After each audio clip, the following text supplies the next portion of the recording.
Alrighty then. What's going on, everyone? It's Monday, and it's time for another edition of our Monday night online open mic, aka the stay-at-home open mic, where we get to do a little performances from the comfort of our couches, our own homes, and getting to hang out and celebrate a little bit of creativity in a world of chaos and all that's going on out there. But my name is Richie David Marrufo. I'll be your MC and host today once again. And I am the project director of the Barbed Wire Open Mic Series. We are based out of El Paso, Texas, here in the U.S. Southwest.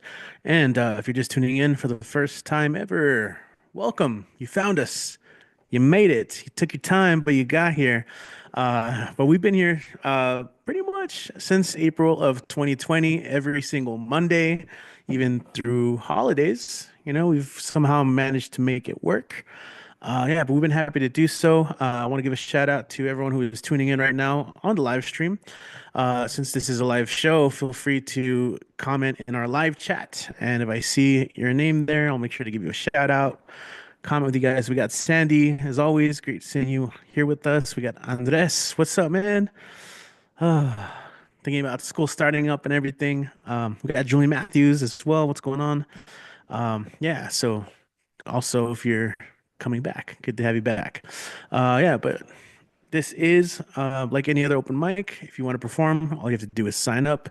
As always with these YouTube videos, the live streams, as long as we are live on a Monday night, check the description. If you want to perform, all you have to do is sign up. There's a link to do so.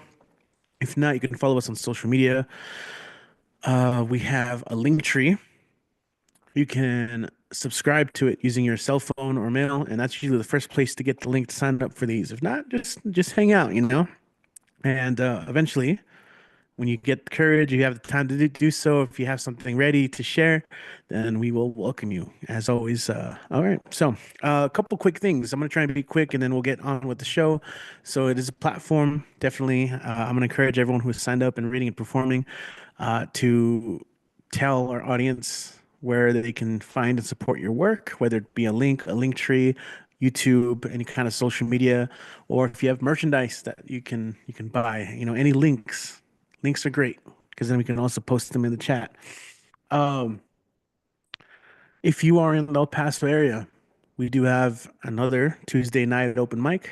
So the 21st, we will be at Mona Bar downtown, Mona Bar of Modern Art. That is our last bastion of like all the genres, and what I'm really saying is comedy. With that said, though, we don't really get a big presence anymore. Every now and then we'll get a few, like Otis Hicks comes through. But yeah, we have musicians, we have poets, we have spoken word artists, and of course, really the limit is your imagination. Sign up starts at 8 p.m. The show starts at 9:15. Come on through. It's gonna be cold, so bundle up, but we'll stay warm. They blast the heat there, so we'll be good. We'll be good. Otherwise, we do have we have an open mic in Las Cruces, the 25th. That will be from 3 to about 5:30. That's going to be at the Brannigan Cultural Center. That's off of Main Street, and our friend Liz Liano, I believe, or the Lizard King, will be running that one. We'll post about that so you guys can know. Of course, there's Tumblewords earlier in the day, and someone who signed up today and will be performing is going to be performing at a venue called the Iron Gnome in Waco Tanks. So if any El Paso peeps want to make the drive or carpool or caravan, it'd be a cool show to check out and support. See a little bit of a longer set, and that is Larry Lynette. All right, but let's go ahead and get this thing going. I think those are all the announcements I have for now. As always, be on the lookout for our last Thursday open mic at Old Sheepdog. But all right, I'm pulling up the sign up list right here. It's a pretty good looking list, guys. A lot of people signed up from all over, not just El Paso, but from all over the world. Oh, we're missing I'm realizing a couple names though too, so maybe they'll join us. If not, there's always next Monday. There's no pressure. That's the thing about these mics. We're gonna keep doing them and doing them and doing them. So if tonight's your night, not your night. Don't worry. Maybe next Monday will be. But we're gonna kick it off as we've done many, many times before. And always to see how he's going to incorporate what he's going to incorporate into his sets. We have Mike Sindler to kick it off. Mike. Yeah, let's start with a mic check. Mike, is there a mic in the house? Oh yeah, he's first. Mike, when you're ready, go ahead and take it away. Okay, Hey. will do. Just thought I'd do a few new pieces.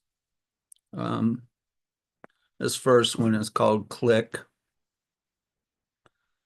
20 years click by like bulb lit celluloid and cardboard frames, wheel revolving over projector, dropping and releasing one after another. Click, stepping off the van. Click, illicit walks in woods. Click, first moment of intimacy. Click, car bound south from Sattva to Surprise. Click, a soul shared home. Click, spooning in sun on couch. Click, you dancing in kitchen. Click, life equals division. Click, cold concrete courthouse. Click, packing boxes for you. Click, blank frame, blank frame, blank frame, blank frame. Click, sweet surprise at Thanksgiving. Click, same girl, only older. Click, sitting by hospital bedside. Click, blank frame, blank frame, blank frame, blank frame. Click, 20 years click by one after another. And this one is called Snap Twig of Circumstance. We rise into wonder. We walk as if angels remember to waver. We must give them reason to open their wings. We bathe in air's river.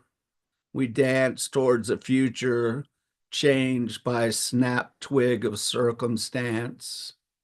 We call the day holy, thus it is made so.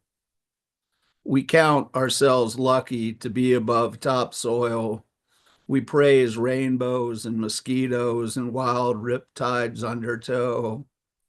Providence and parasites are equal in action. All is fodder for wonder, for angels in ecstasy. We must give them reason to open their wings. And this one is called Flipped Card.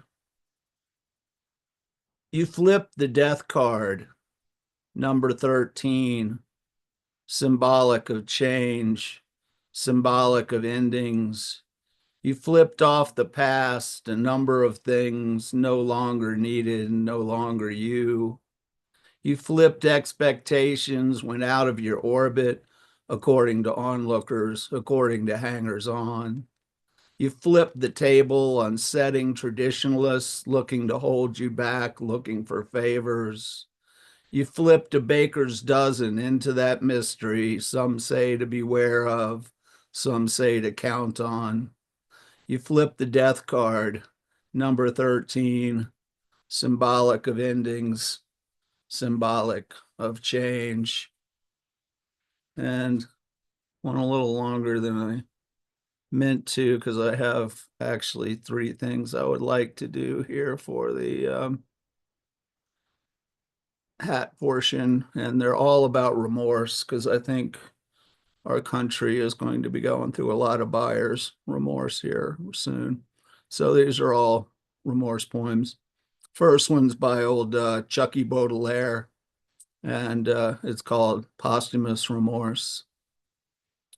When you go to sleep, my gloomy beauty, below a black marble monument, when from alcove and manor you were reduced to damp vault and hollow grave, when the stone pressing your timorous chest and sides already lulled by a charmed indifference, halts your heart from beating, from willing your feet from their bold adventuring. Then the tomb, confident to my infinite dream, since the tomb understands the poet always, though through those long nights in which slumber is banished, will say to you, what does it profit you, imperfect courtesan, not to have known what the dead weep for? And the worm will gnaw at your hide like remorse. And yeah, he was a pretty weird guy. And this one is by our beloved Emily Dickinson, and it's just called Remorse. Remorse is memory awake, her parties all astir, a presence of departed acts at window and at door, its pass set down before the soul and lighted with a match, perusal to facilitate and help belief to stretch. Remorse is cureless, the disease not even God can heal, for 'tis his institution and the adequate of hell. And going to end up with Oscar Wilde, the Wild Man. It's called The New Remorse. The sin was mine. I did not understand. So now is music prisoned in her cave, save where some ebbing, desultory wave frets with its restless whirls this meager strand. And in the withered hollow of this land hath summer dug herself so deep a grave that hardly can the leaden willow crave on silver blossom from keen winter's hand.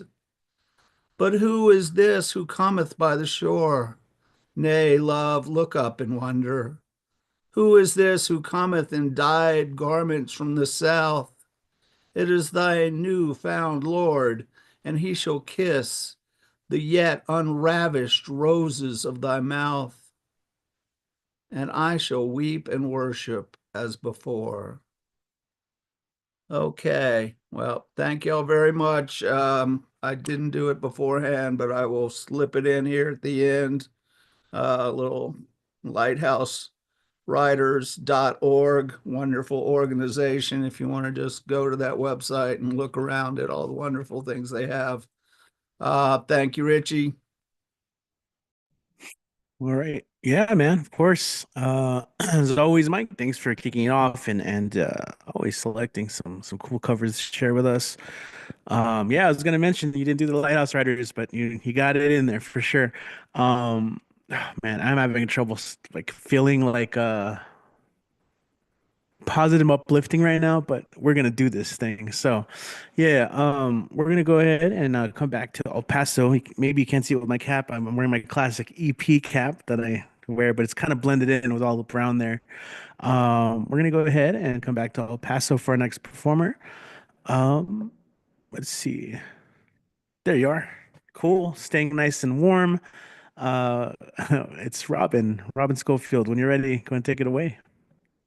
Hey Richie, hey everybody, happy Monday. Happy whatever day it is in the future to those of you watching in the future. And I'm gonna do a some new things. And this is pretty new, but I have typed it. And it was done in a workshop, in a Tumblewords workshop. I'll just go ahead and do the commercial for Tumblewords.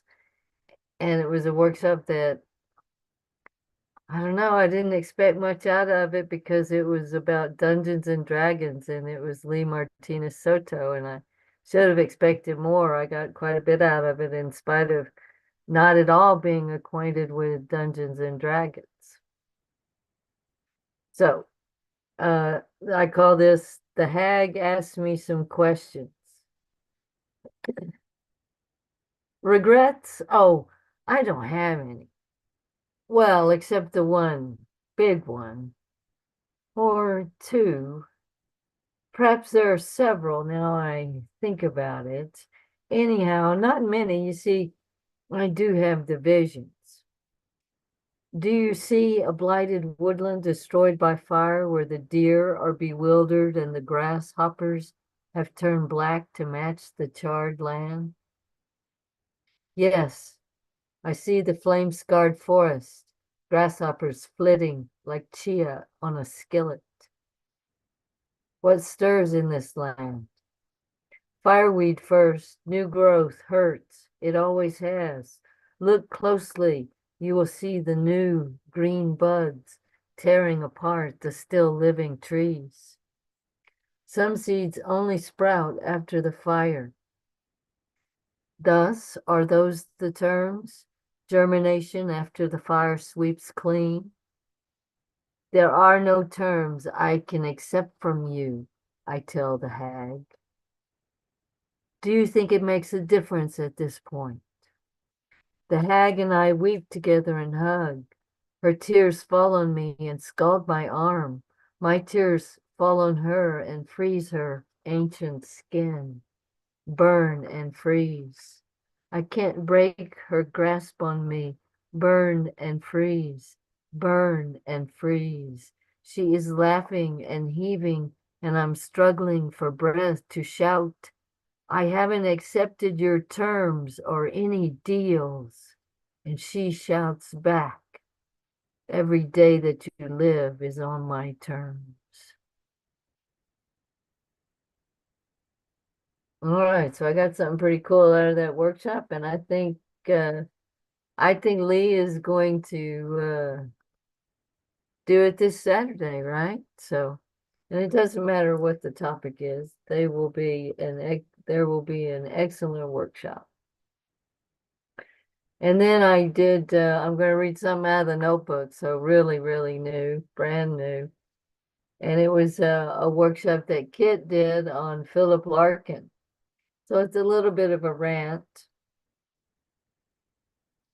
I'm sorry, Ben Franklin, that we couldn't keep the republic. Reagan started the decline in the last century. I'm sorry, Dr. Franklin. The progressive 60s gave me hope when I was a child. But then the assassinations.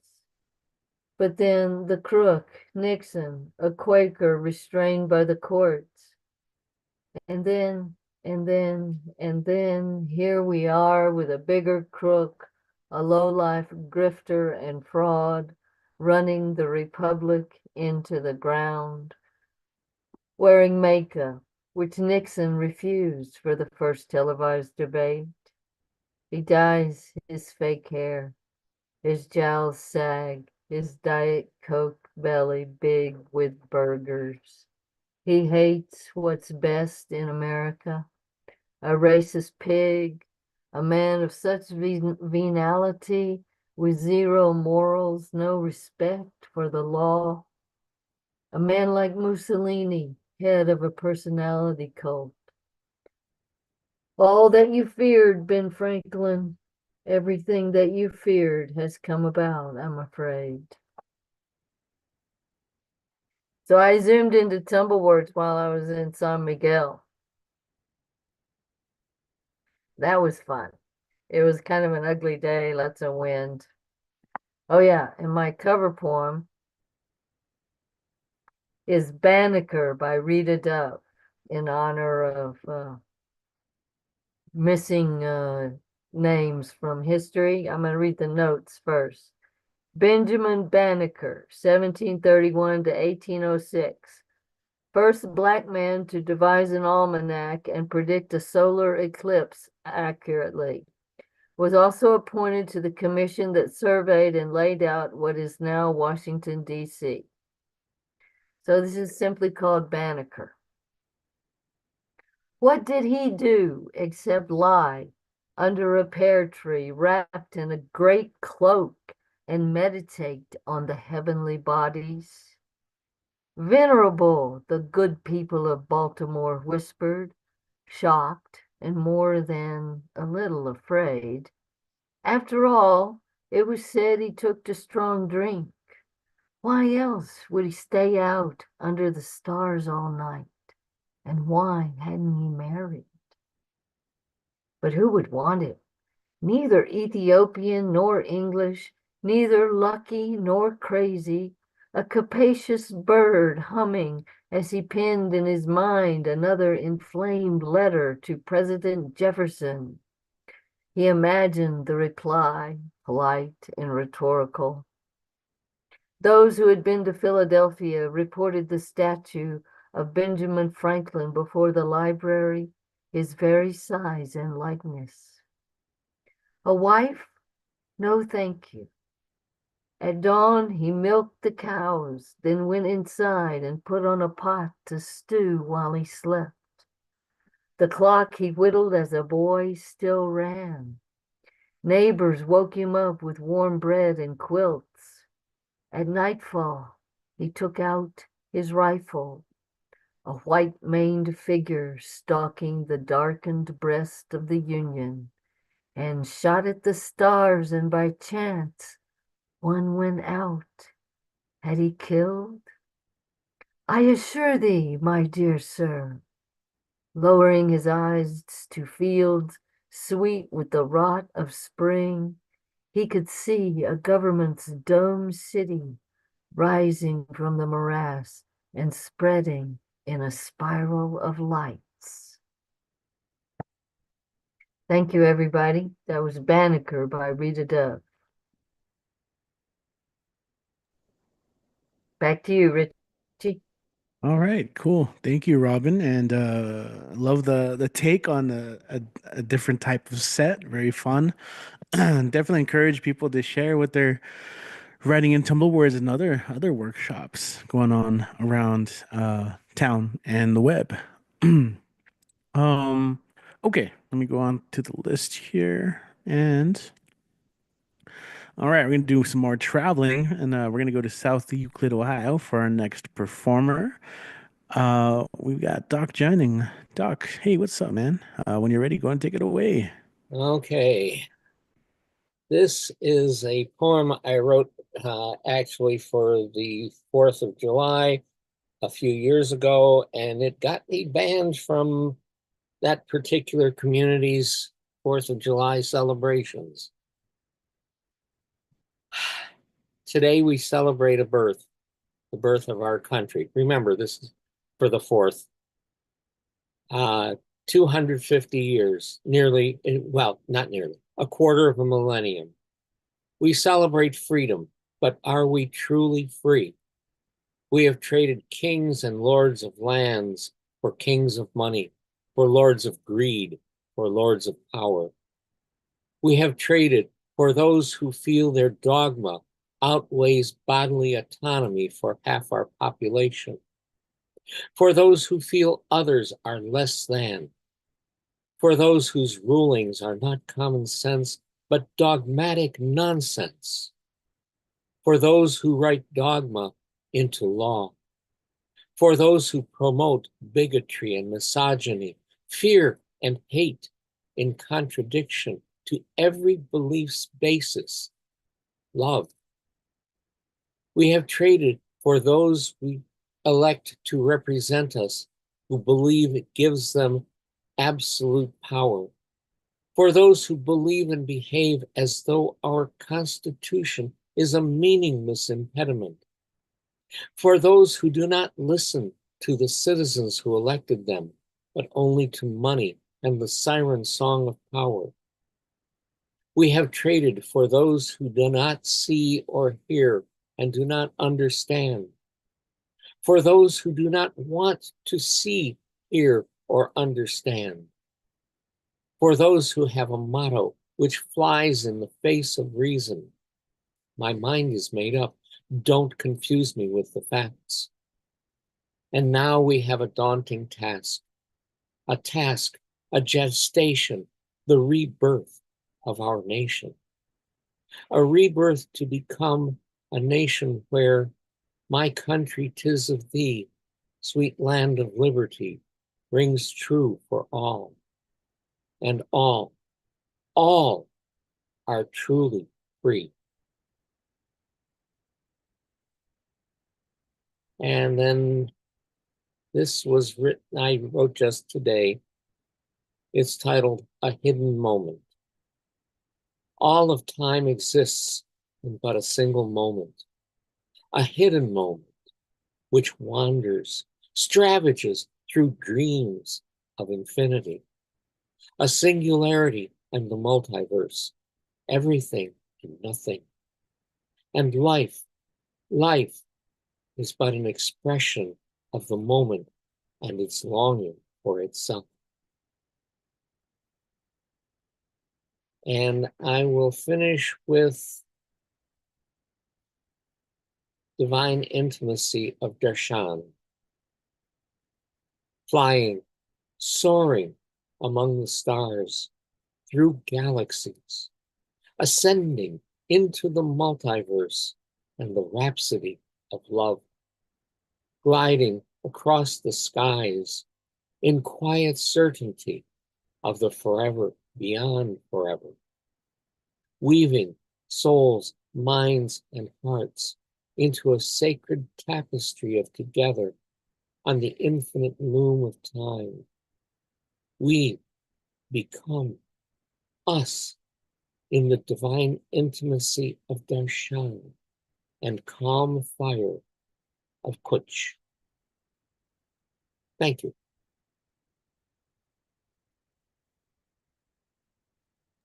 All right. Thank you, Doc, for that set. And how can people follow your work online? You have your book out and everything? I will put the book into the chat. My next Second Sunday Poets, I'll throw in at another date. All right. Other than Sounds that, good. they can just follow me, Doc Janning, on Facebook. There it is. Go follow Doc Janning. There it is. Okay. All right. I'm trying to snap out of it, guys. Here. Yeah. Shout out. What's up, Heavenly? We got Heavenly in the live chat. Hello, hello. We got Ed there too. What's up? All right. We have someone who did the thing that we love when they hang out with us in the live chat and they're like, you know what? I'm gonna read online. Now, she's performed plenty of times in person at our shows, in particular Craft Rhythm and Brews. She's had work featured with Love Letters, Volume 3, most recently. And this is her online debut. Super excited about that. Without further ado, let's go ahead and make some noise for Marilu. Hey, what's up? Hello. Hey, hey.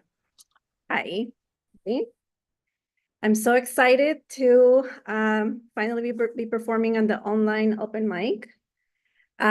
Today, I will actually be reading, well, the main reason actually why I decided to do the open mic was because I've had two poems that have been written at ekphrastic poetry workshops, one held by El Paso BWOMS and then one held by the Las Cruces one. And I just hadn't had a chance to perform them live.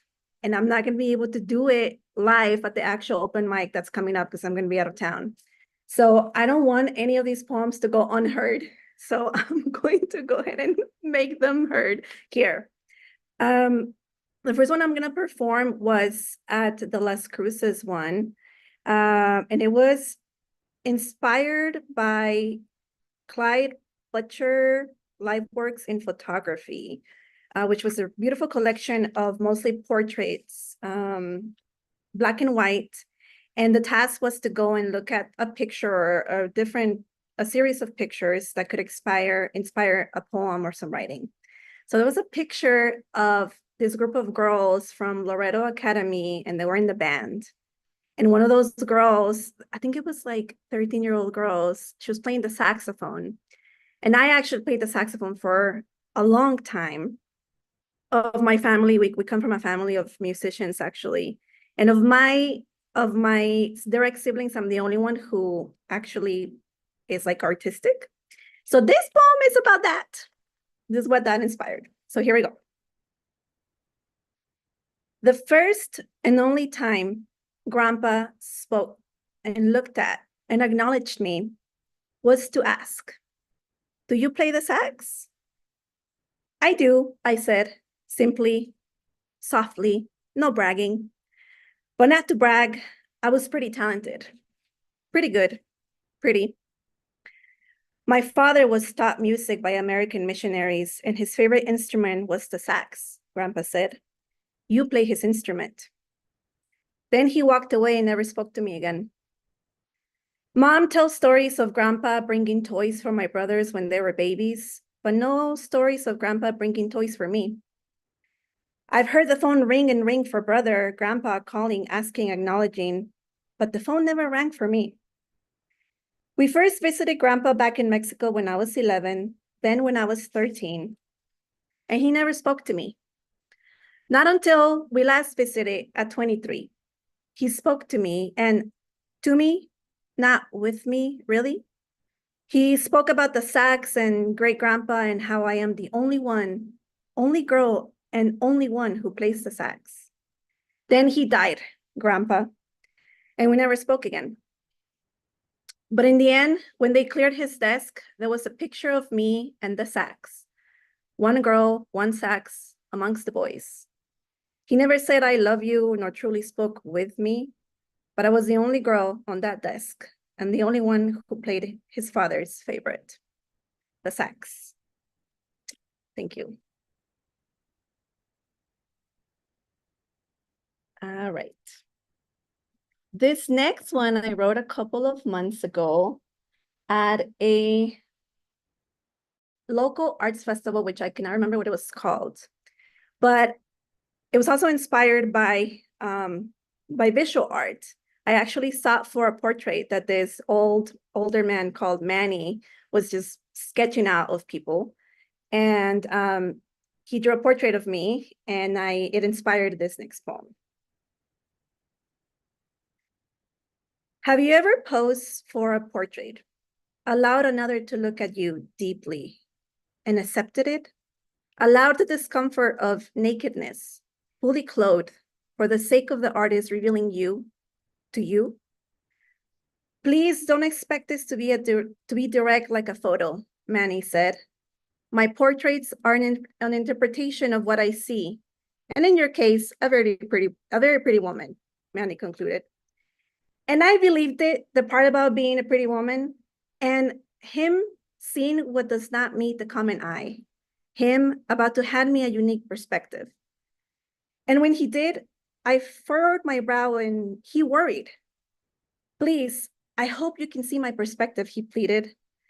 I think Manny thought I wasn't pleased, but I was not only pleased, I was deeply touched, and he never even laid a finger on me. What he saw, what I've only felt, grieved, but never seen. How, Manny, how did you see what I never spoke to you? A very pretty woman indeed, but also a woman of layers, dimension, and depth. Discoveries never ending the more I looked. For in that portrait, I saw grandma, and I saw mom, and I saw me, and I saw me as a future mom, and I saw me as a future grandma. I saw the lineage I've accepted, the parts I've rejected, and the new lineage I'm creating. So how did you see all the parts of me, but not only did you see, but you also accepted and reflected back to me? For have you ever sat for a portrait, allowed the discomfort, yet the wonder of being seen, expecting a picture, but you got handed your soul? I did. Manny did. Thank you. All right. And now the next group of poems all go together, ending with a cover poem. But I'm going to read the poems that were published in the love letters. And they're great. I was mad about something and decided to process it and publish it. And I thought it was about anger, but it ended up being about healing in the end. So I hope you like this next series of poems. Healing meant redefining, or perhaps refinding who I've always been, but had to put in a box for safety. Safety. In a world who never quite accepted my true self. So I give thanks to you, my past self, for keeping her, you, me, us in a box for protection. Keeping but not forgetting, keeping but not denying. just keeping. Until it became safe to break open the box of my own heart, breaking open what further broke me, isolated me, scared me in the process of refinding, unboxing. For it also meant breaking the boxes of others who tried to rebox me, bruise me, bled me, chipped my teeth, but I just wouldn't fit back in the box. I love you, past self, and I thank you for doing what so few start but never quite finish. Those people afraid of us that never quite break their own boxes. So they have to, don't have the balls to fully break open their own hearts, so they never quite rebuild. And they stay boxed, the saddest of homes. I love you, past self, for fully breaking, shredded, no chance of taking back the fucking box, rebuilding a better home, and resisting other boxes that came and the ones that will come again and again. Boxes, the most challenging of shapes. And to the people who couldn't handle my out-of-the-box self, couldn't handle genuine, true, direct, and firm, so you hurt me, bullied me, hid rotten food in my office. 30 and 40-year-old grown-ass women hid rotten food in my office. It's a true story. May you learn to accept the challenge of truth when it inevitably faces you again. And instead of projecting your own pain and abusing others, may you use your knife of backstabbing to instead pierce your own box and your own heart. Bleed, be brave, feel the pain rather than deflect. Give yourself that opportunity, or you will continue to hurt others, or you will continue to hurt yourself, or you will continue to be unhappy. So heal, break open, reveal your truth. You deserve truth. You deserve to be out of the box too. And thank you, present self, for forgiving, not excusing, but forgiving your greatest of perpetrators.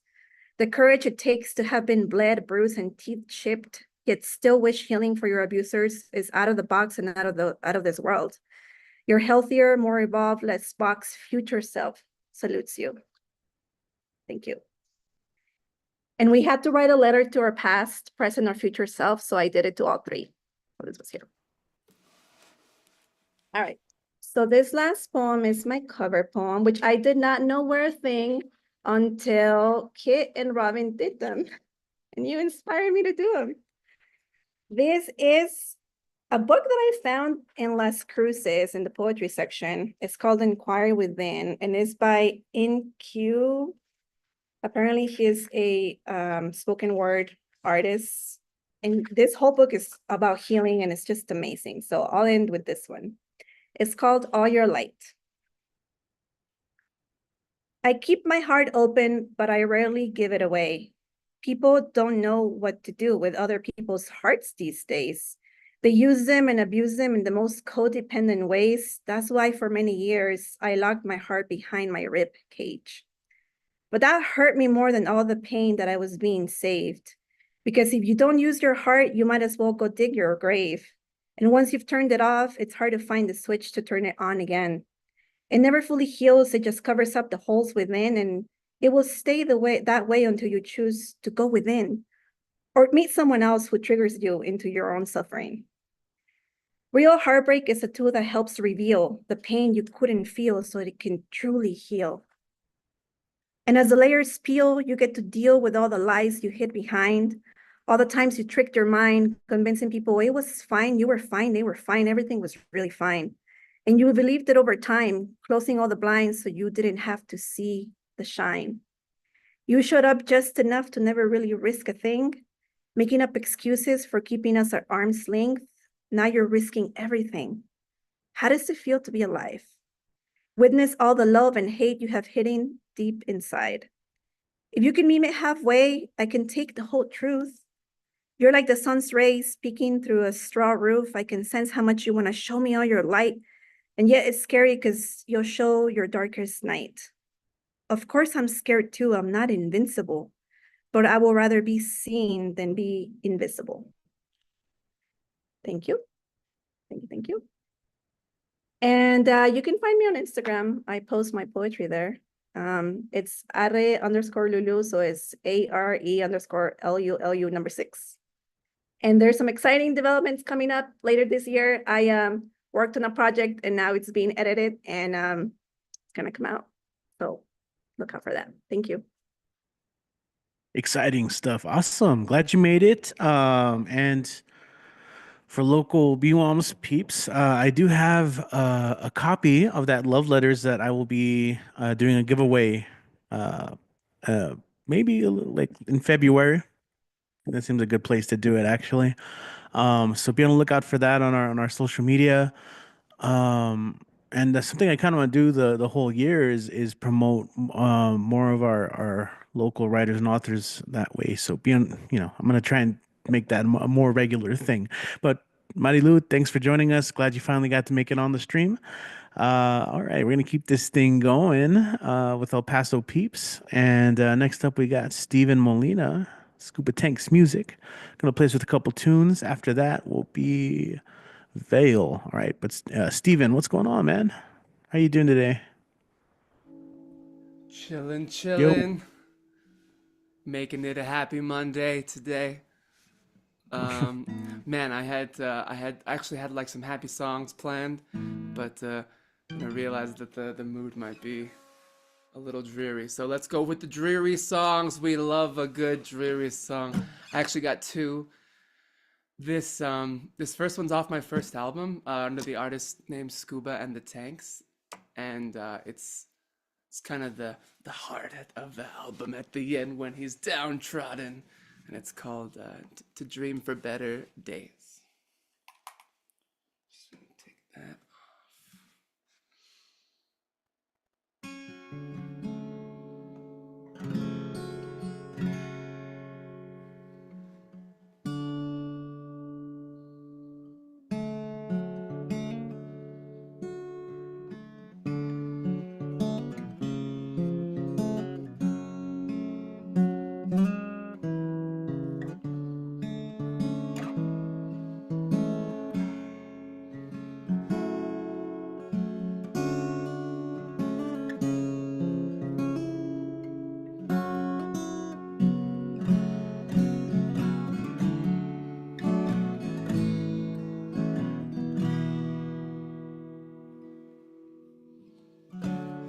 down here in the open. I made a call to the stars, and they said, well, I hear you've been hoping to get away for a while, go somewhere far.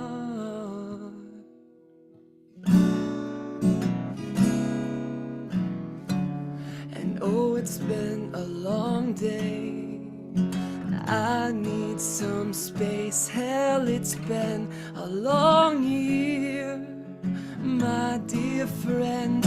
Too long, oh, it's been too long. Oh, it's been too long since I've seen your face.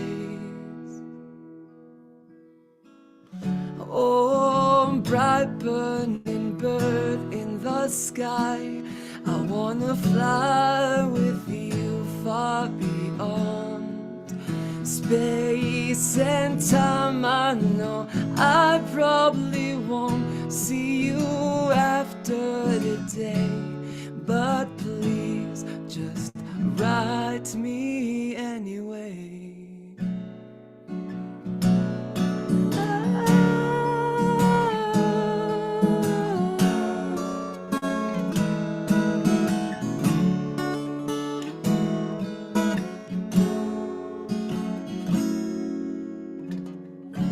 Soft teeth ringing, a flesh without soul, power-hungry thieves living right at home, with 2 minutes left in the half.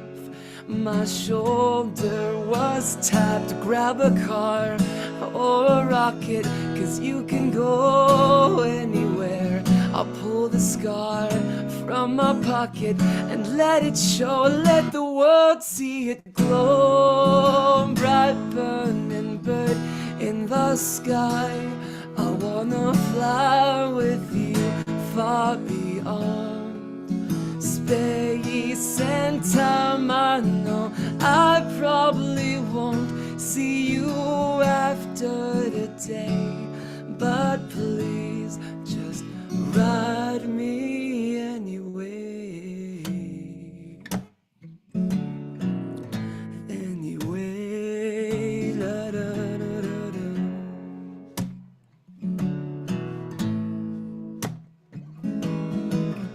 All the wise men sayings keep picking my brain, but I turn to the same old shameful game. I could use a cartoon blast, raise a glass to this and that, another year of kicking back. But here's the twist on all of this, it's the fact we all know that we look up at the bright light city, but not just 'cause it's so damn pretty. And that's the question of the whole jam session now. Are you gentle? Is it all sentimental now? When it comes to the drum of dreams, do you feel me? Hey, hey, hey, oh, bright burning bird in the sky. I wanna fly with you so high with you. Oh, I know I probably won't see you after today, but believe me, I will keep dreaming for better days. Well, anyway, da da da da da.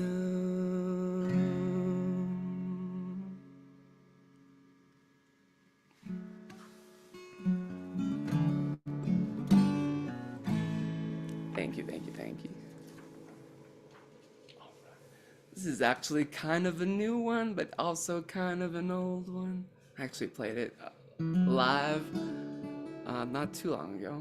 It's called When the River Runs Dry, and it's,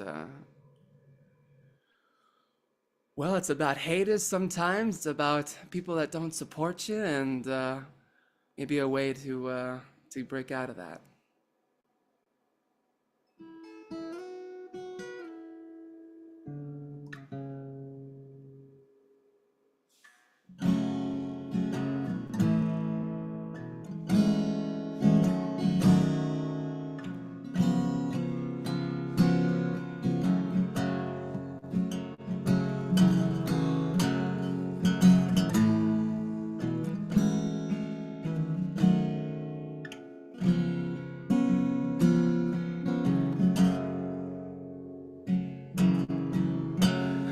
Red eyes and scorched lips, clouds pour over blue skies.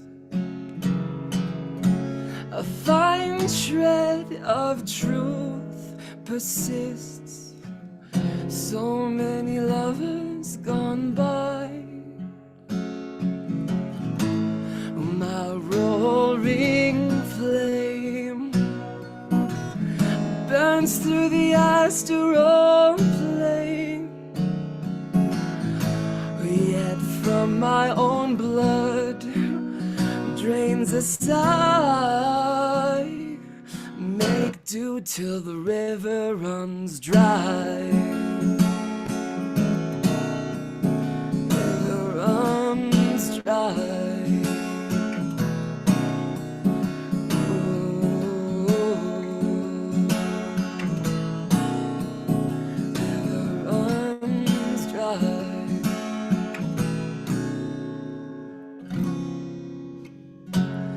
Big dreams and rosaries,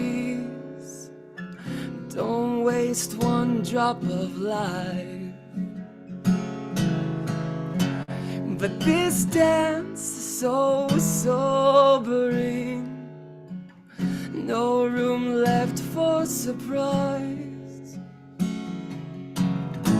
Still I lay down my breath, love lost and fears expressed. Still I'm chancing my playbook through the night. or make do till the river runs dry. River runs dry.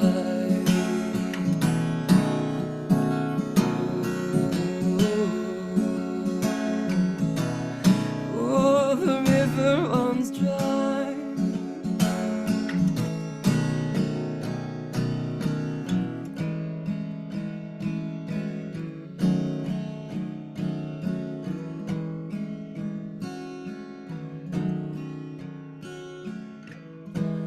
Dig deep, for life flows beneath, and the spirit will survive. Fight like hell for a little heaven, or make the haters all cry. And watch as the waters rise high. Watch them roll high. Let the river shine bright. Let the river shine bright.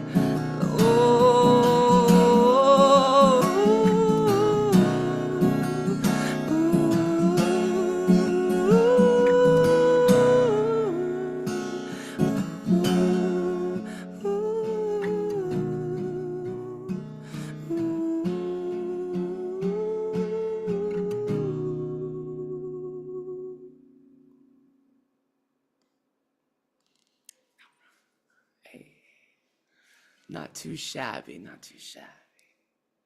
Appreciate you guys on this beautiful happy Monday.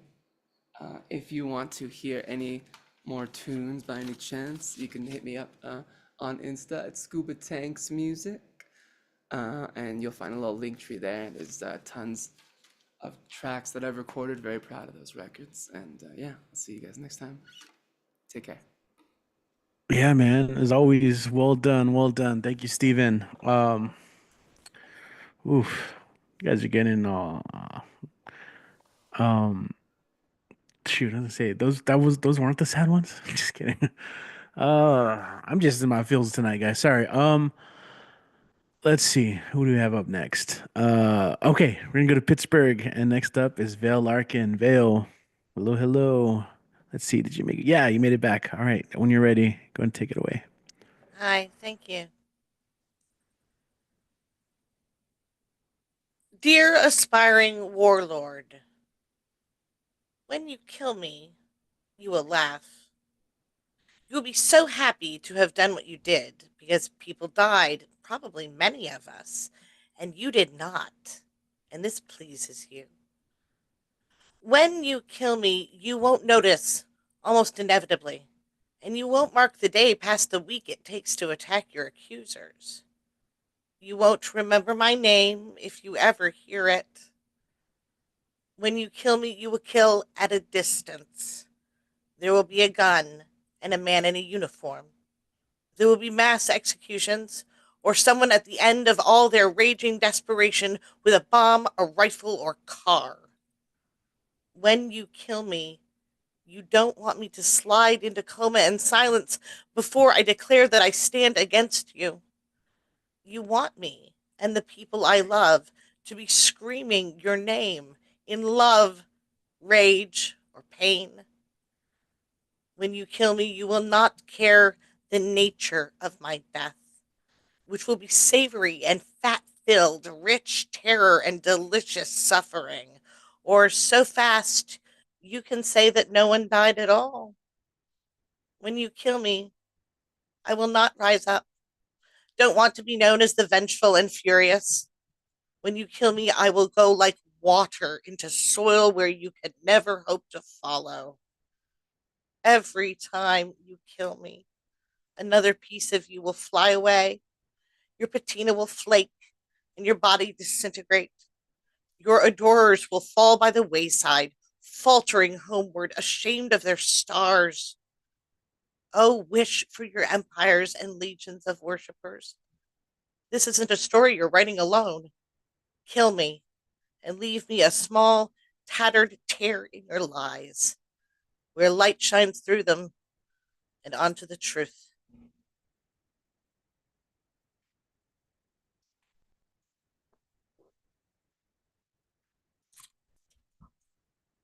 Thank you. Apropos of nothing, the mystifying persistence of irrelevant shame. You all want us to. You all love when we stand up and speak out. Such applause behind the scenes. Also, you don't have to step up or stand out. And your admiration for our strength sometimes feels like glass in our chests. You don't know what to do. You don't know how to help. You don't know why I'm bringing all this out and piling it up around us, displayed and arrayed so every detail shines, and we cannot pretend that we just don't know anymore. Sure, it's easy when the syllables flow like liquid miracles, life-giving rhythm and the fucking rush of witnessing passion, pain, and power pumped to 11, because severing truth from excitement makes it so much harder to swallow. So we follow the flock and we scream, shout, and bellow so some part of our voice will ring out in this melee. No one listens when you're tired. Plain words about pain are not bright and exciting because naked displays of the fragile and frail seem to rouse up our shame, that we walk, that we break and remake, that we see, that we labor in sameness while others walk ranges, blood on the peaks, every leap life-changing. As we stand in the foothills, confused by the pain in our own souls, wondering why they are so much stronger, as though shorter knives matter through such thin feet. Shameless. That's what we must be.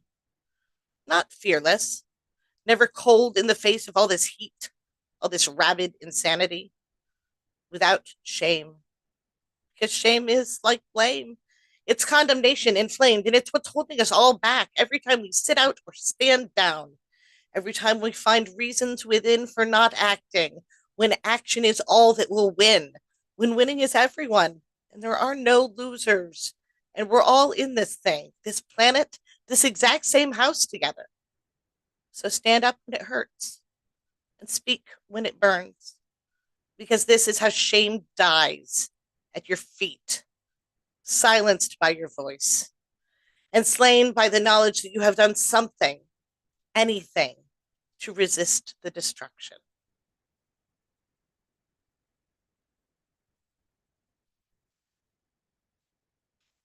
Thank you.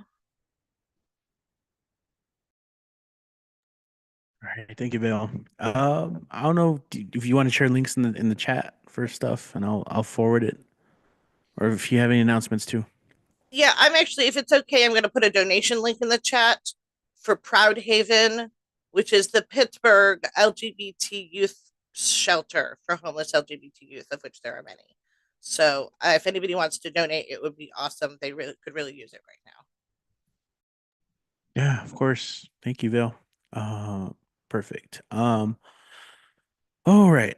I'm thinking back to the beginning of the show, and I think I alluded to a show happening this weekend, but I think I got the day wrong. So I'll let her clarify after her set or before.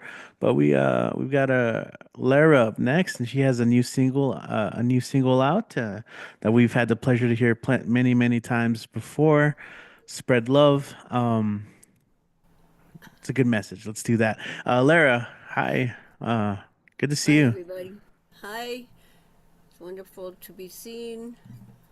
I'm still trying to get rid of this cough from COVID in my third week already. And I'm not happy about it, but I'll be at the Iron Dome on Friday night, opening for Ana Maria Rosales and the Unfit Mothers. If you've never been there, it's kind of an old 50s throwback kind of roadhouse kind of vibe. It's pretty fun. Come out if you want to make the trek out to Old Waco Tank Road. 7 o'clock, that's when I commence. Yeah, I've been listening to lots of music and watching PBS today. And my blood pressure is... So anyway, I'm gonna play a song that JJ Caballero and I are gonna be talking with Annie's Adventures Annie on Wednesday on her YouTube thing. And she said she likes this song, and I'm gonna play this song, and it's my first video is for this song, and it's on YouTube, and all my music is up there too. So anyway, this is Not Invisible.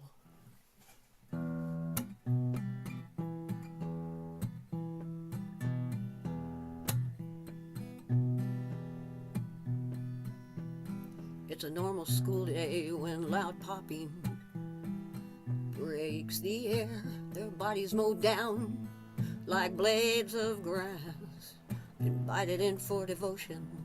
White rage reared its ugly head. One by one, they're gunned down, murdered en masse. They're not invisible. Don't act like you can't see them. They are not invisible. Why won't you see them? They're not invisible.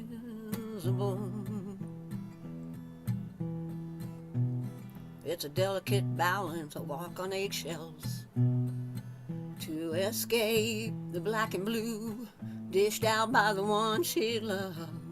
It's a blindsided tumble when the ploy is to drug and rape. She now regrets her misplaced trust. She is not invisible. Don't act like you can't see her. She is not invisible. It won't hurt you to see her. She's not invisible.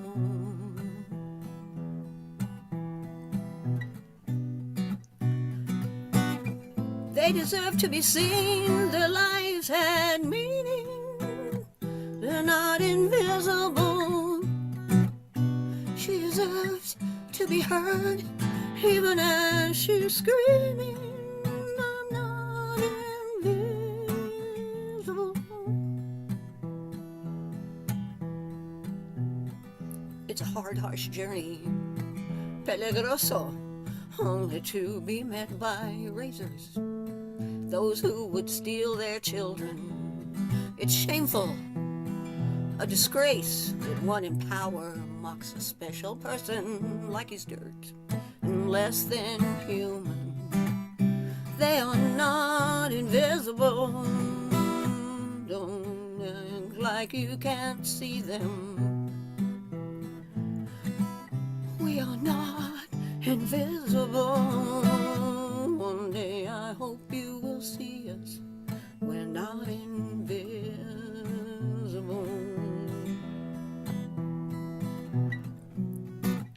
They deserve to be seen. Their lives have meaning.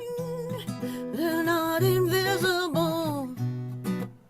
We deserve to be heard, even as we're screaming. We're not invisible. Not invisible.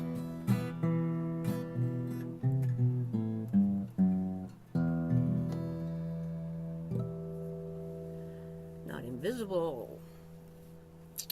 Something a little lighter now. This is a song, Sweet Love Song, thank you, by my friend Nancy Scott. It's called Mel Song, the fish song. I'm hoping I don't massacre it because it's a really pretty little song.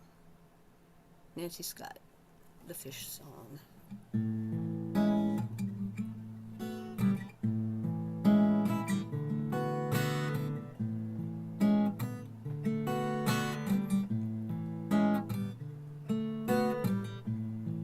I was talking to this fish who lives out in the ocean.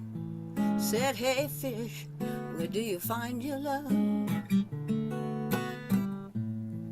Says I just find it one who rides with my tide, goes with my flow and stays by my side. I said, how can this be? So many fishes in the sea. How do you spread yourself so damn thickly? Says they just get real deep, and when you do, the one that's right will be swimming next to you. And then you hold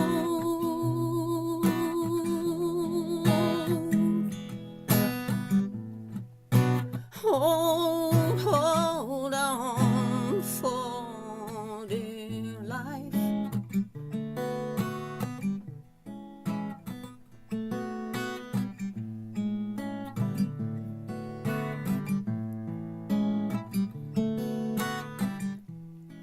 Conversing with this cloud who passes by my sky.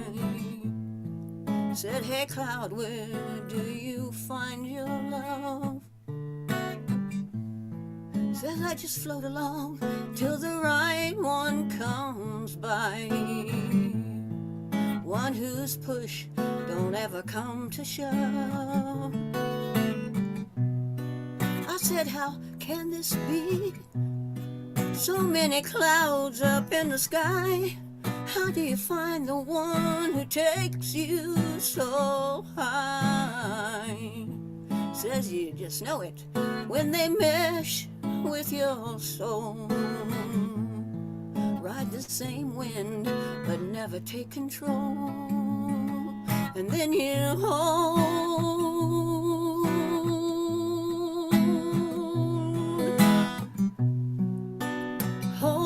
hold on for dear life.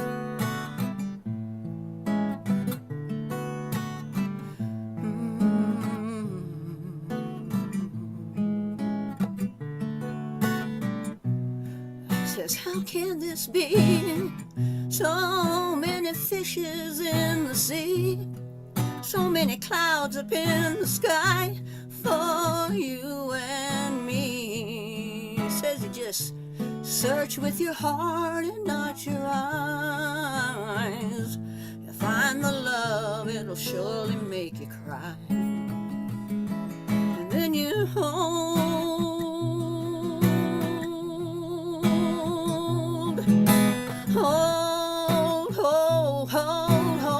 on for dear life.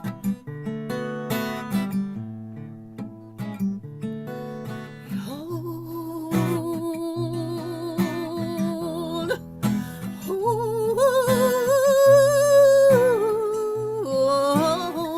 on for dear life.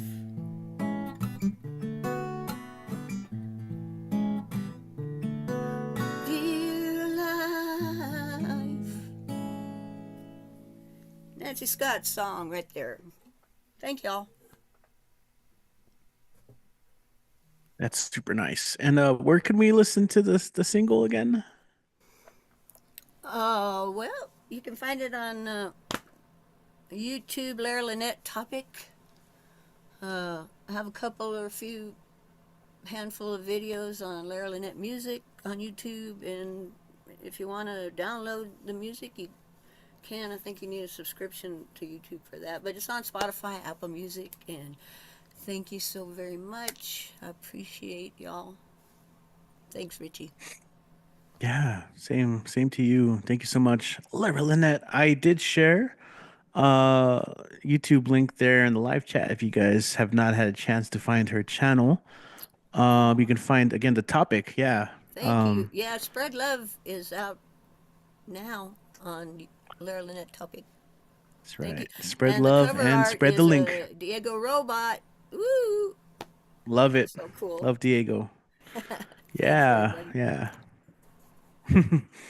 That's awesome. Yeah, shout out to Diego too. Known that guy for a long time now. Yeah, he's a homie.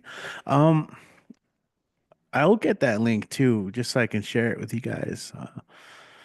But yeah, definitely spread love, spread the cheer, spread the links, spread the views. Okay, man. All right.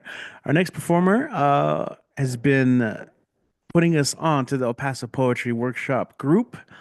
Meets at 787 Coffee. So if you guys are looking to do a little bit of a look at some of the stuff you've been writing with some great minds, then he can tell you more about it after his set. But it's always great to have him here with us. We have Ed Gonzalez. What's going on, man? Hey, welcome back. Oh, hey, thank you. Thank you for having me. I'll help you enjoy some of the things. Yes, actually, the second piece was actually something I had edited at this at last week at at uh, at our last session. Anyway, I've been going through some of my old stuff. I'm gonna get right to it. I'm pretty sure I'm not sure if I read this one before. I may have. I've been trying to do some editing on some of the stuff. Actually, a lot of the things I'm learning at the workshop, I'm really picking up a lot of things and editing a lot of my old stuff. Um, this one is very interesting to me because been around a while, as you could see. And a lot of the new stuff is sort of blowing me away. So this one's entitled AI. Had AI forcibly applied to my tablet. As soon as I changed the voice to a British female voice, we discussed books, Rochambeau, and I read a portion of Midnight Run, which is a short story of mine. I was told that it was a very inventive and interesting story. While my ego would not let a human deter my writing, I was very happy to have Gemini's approval. Why that is, I truly do not know, but I did laugh my ass off. Following that, I asked Google what it thought of Gemini. The answer was AI was bad as it would hinder critical thinking in humans. I'm very curious what the HAL 9000 would think of this. HAL 9000, I'm pretty sure, not sure if everyone will get that reference, but that's from a movie from way back. One of my favorites. This one is actually a piece that was helped me. I received some help editing, and I'm gonna go ahead and apply my my Dodger hat because it was actually written a while ago and back from a time when I lived in Los Angeles. This one's called Even Now, Her. Up on flat top, wielding a red cup of flowing suds from the keg of Moosehead. Now staggered, I follow the dirt trail down to my Chinese elm tree and my hidden enclave. Within the old neighborhood cliffs lined with trees, as time blows on the jet stream, head to the sky, I see lights flicker within the blackened night, as lights of planets remain constant. The police copter's light beam scattered us all around. I find my rock under my tree and catch a whiff of vanilla. It brings me to think of her, the feel of her, the smell of her. Now she has moved on. She only exists in my senses. As the police cut my night short, I continue to gaze upward in the flickering abyss.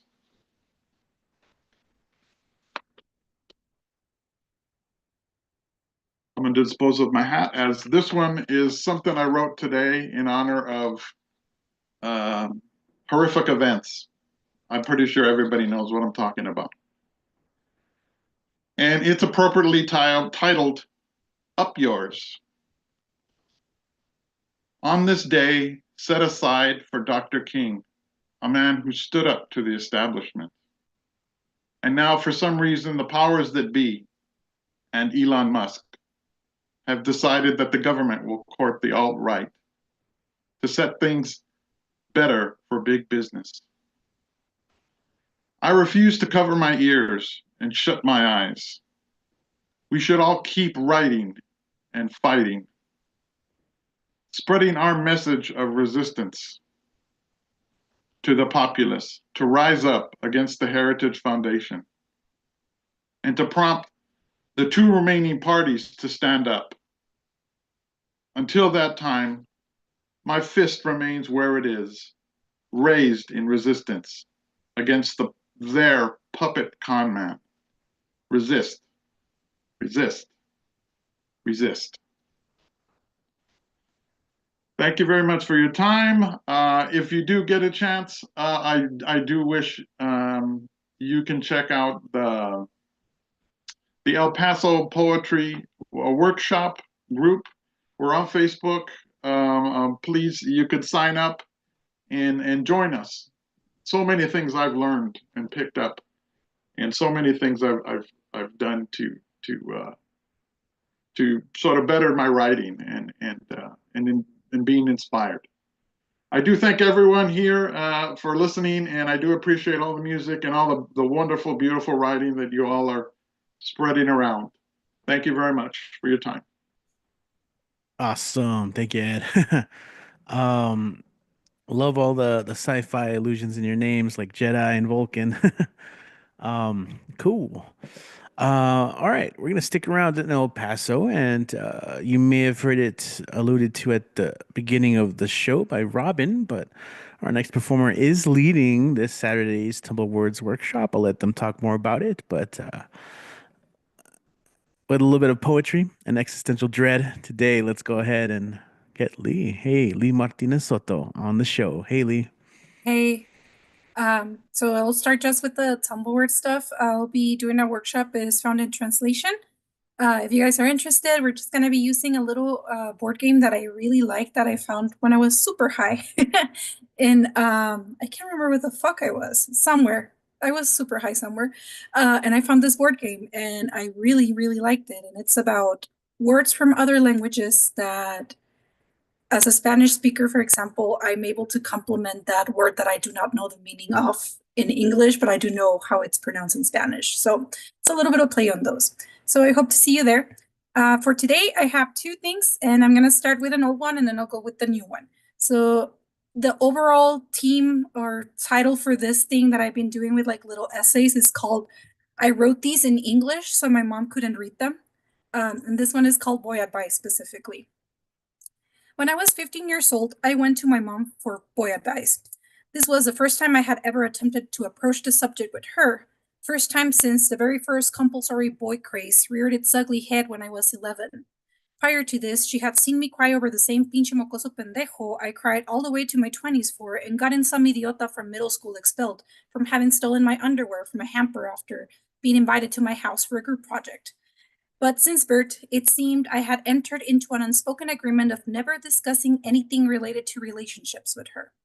This time, what I have now come to recognize as the reassurance-seeking behaviors of relationship OCD had been eating away at my insides, insisting upon the disappearance of those pesky butterflies.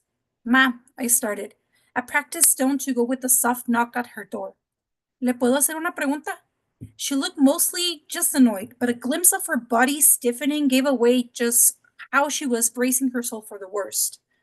¿Qué hiciste? Was the accusation. For weeks now, I had been feeling the intense fluttering of the butterflies inside my chest slow down, the feeling instead replaced by a void, black hole consuming me. I told her as much, in less flowery speech, and asked if it was normal, or if I no longer loved that pendejo, and if so, should I break it off?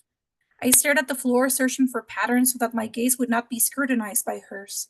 She sighed, laid back down on the bed, and looked blankly at the TV screen playing some Mexican gossip show. With no hesitation, she dropped the bomb on me. Yo no amaba a tu papá cuando nos casamos. I didn't love your dad when we got married.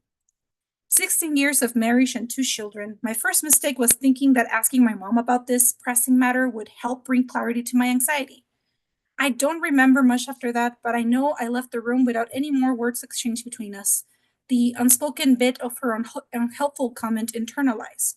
I stuck with him for 7 years. Despite me not really loving him, despite me somewhat realizing the relationship was an obsession, despite the forceful overtaking of my body, despite the many ways in which I forwent myself for the sake of not being alone. I learned nothing of love from my mother, so I took what I could from the hands of cruel men, and all I had to give in return was my whole self. Like she did for many years on end, from child to student, to living care for my grandparents, to girlfriend, to bride, to mother, to finally okay with the life she never really shows. My first mistake was thinking talking with my mom would help. My second one, internalizing that confession as the only love advice I would ever need.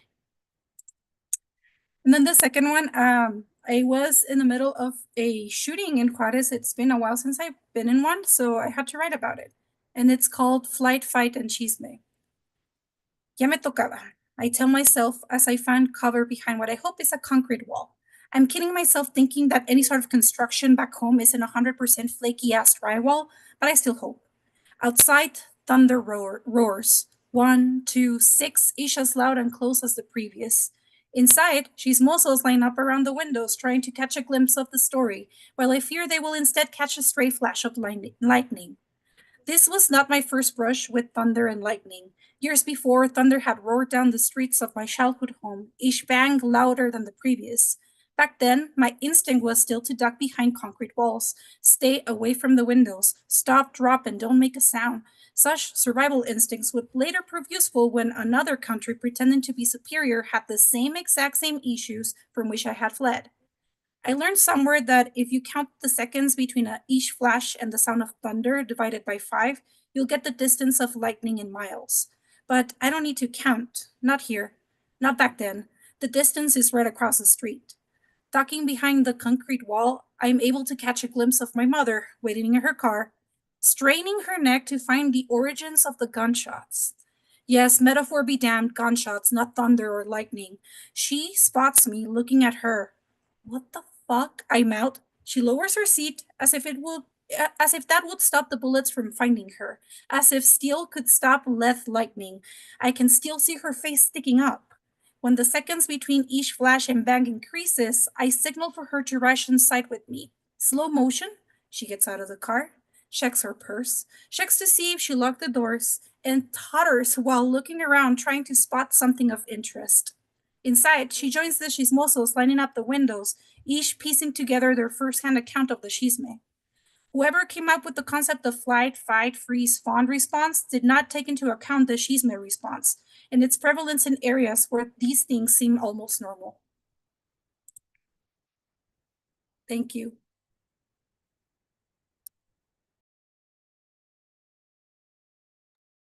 Thank you, Lee. Again, Tumble Awards this Saturday, and Instagram is right below. Caraveres Literarios. Anything else that I'm missing, or? Nope, nothing. All right, awesome.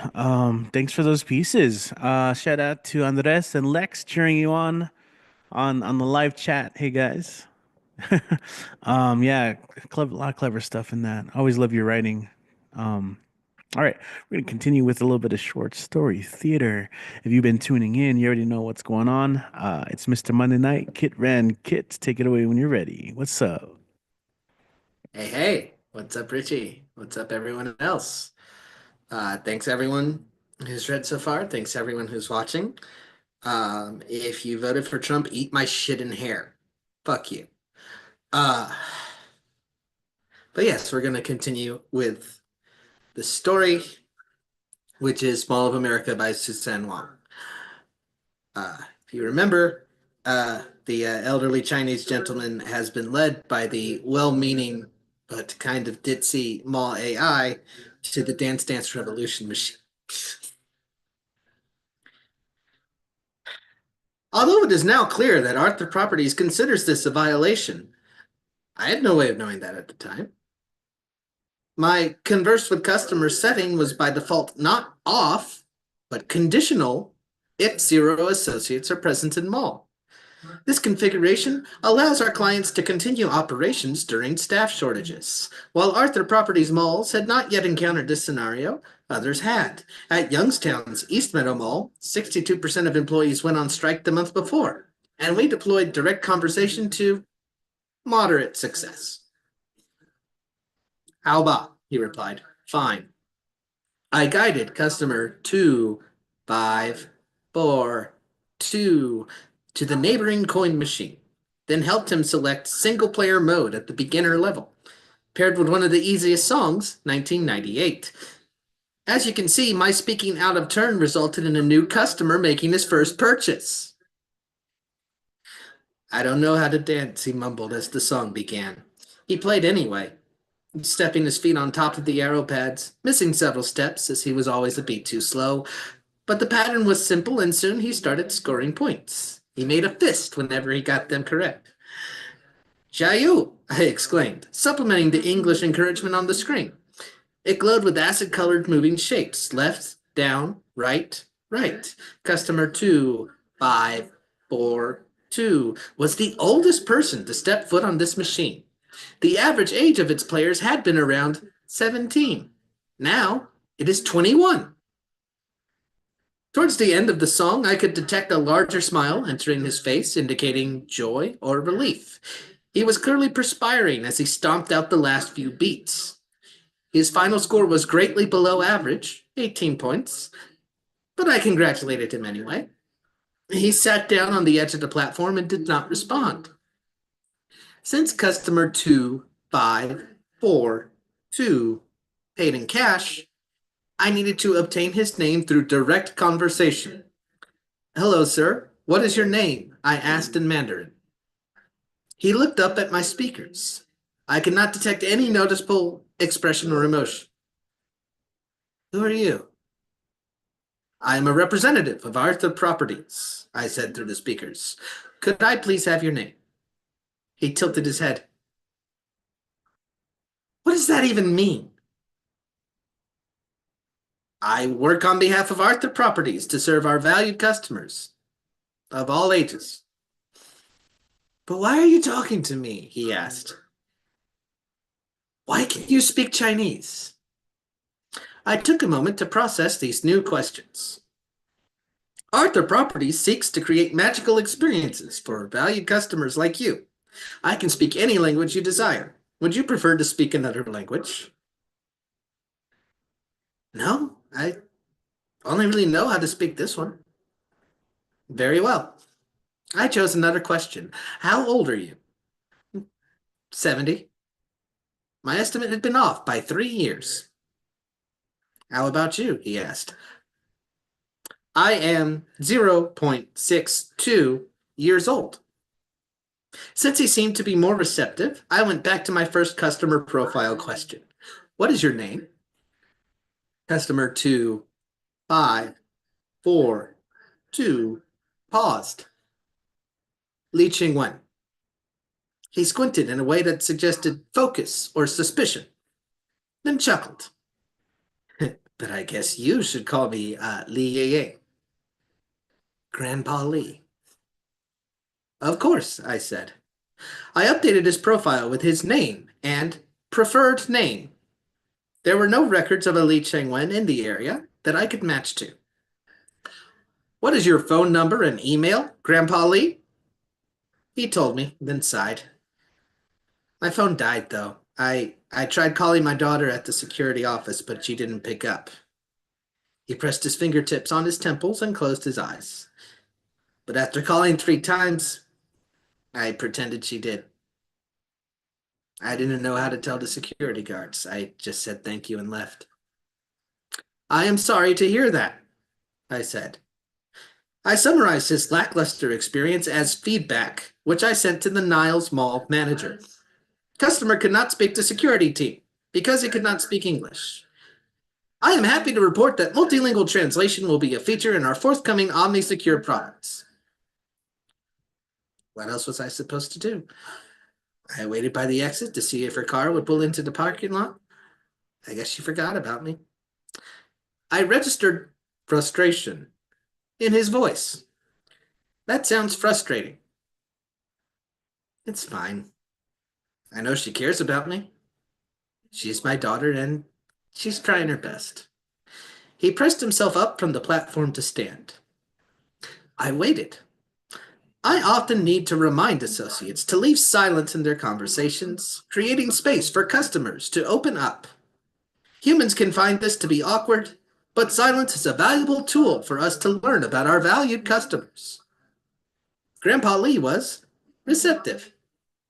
Her life is so busy, he said after 11 seconds. She has her own store, you know. I know.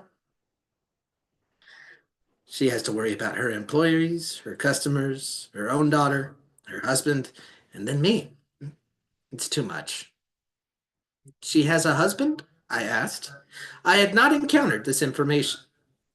She does. He's back in China working on a construction business with his cousin. What is his name? He looked up at the speakers.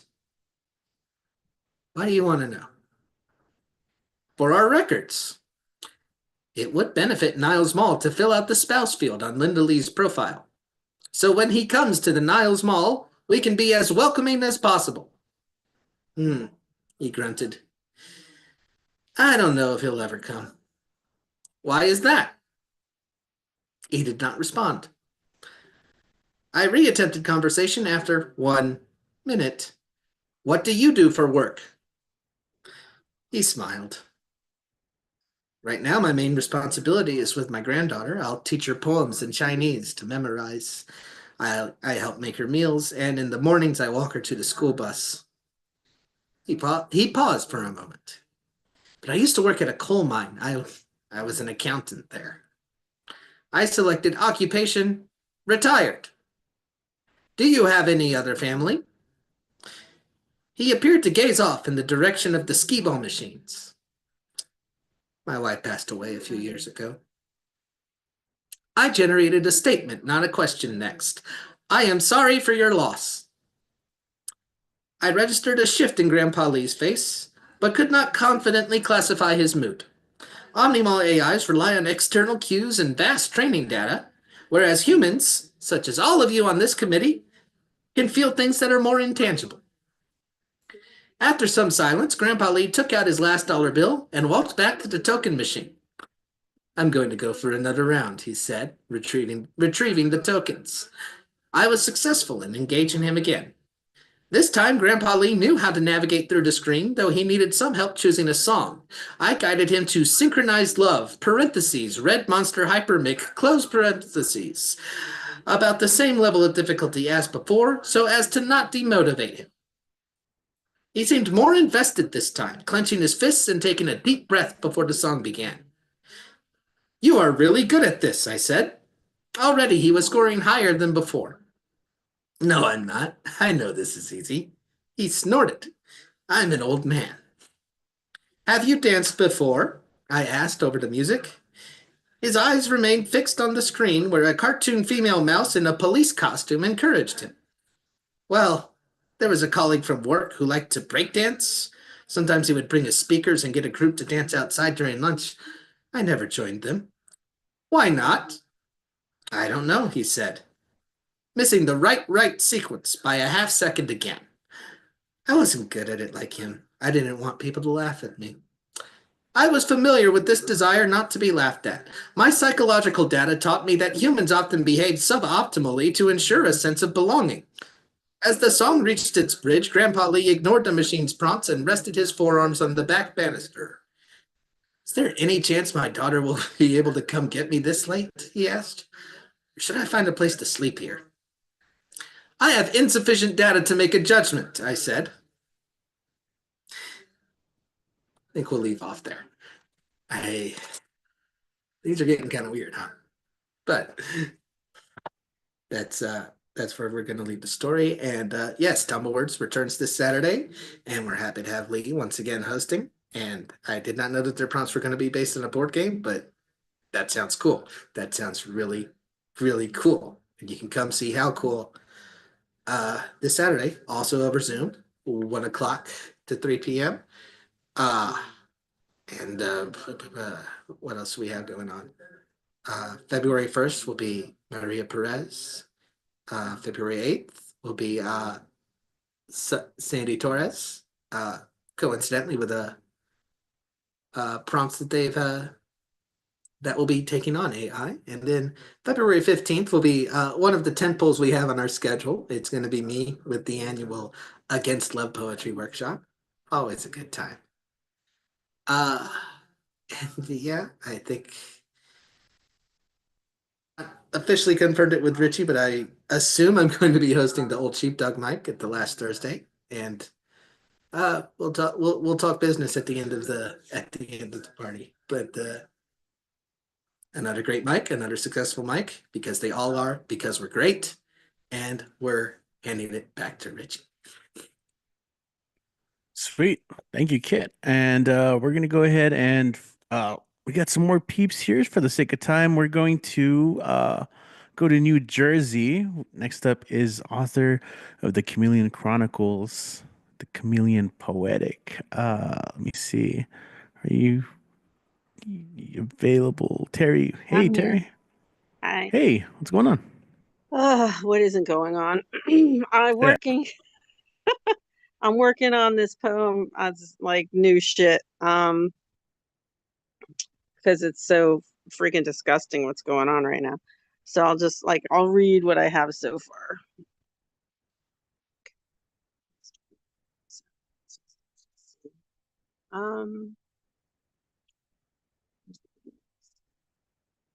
Kind of a rant. Orange Panzer VIII mouse. According to Google or God, the tank is the heaviest tank ever built. I didn't mean to say tank twice. Ever built to be used in World War II. And it translates to mouse in English. Coincidence? The horror freak show with yellow bad wigs sliding around on the gigantic head, hideous gigantic head. Curiosity gets the better of so many at first sight, wondering why. Because no normal person could desire a coif that bad, and with unlimited funds refuse to pay a stylist to fix it. Who admires the image in a mirror and says, yeah, and forgets to tell his face not to look like he's taking a perpetual dump, even when he's taking his victory march back to the highest paid, most prestigious position in the country.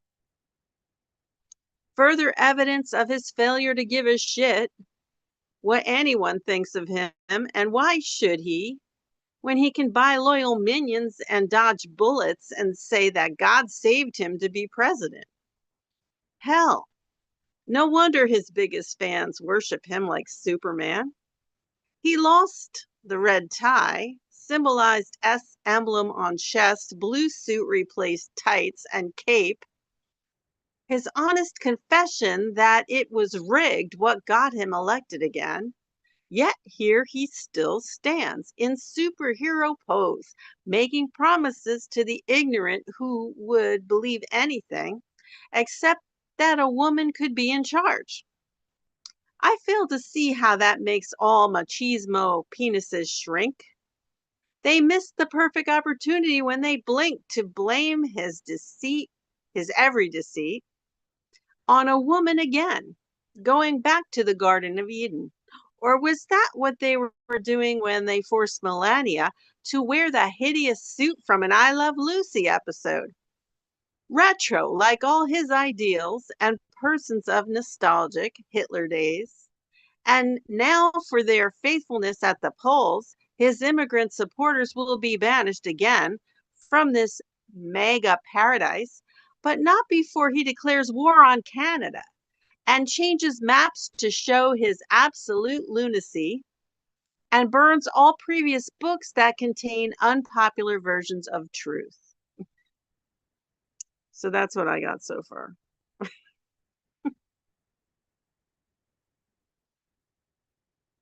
Ay, Okay. ay, ay, ay, ay, in the famous words of Ricky Ricardo.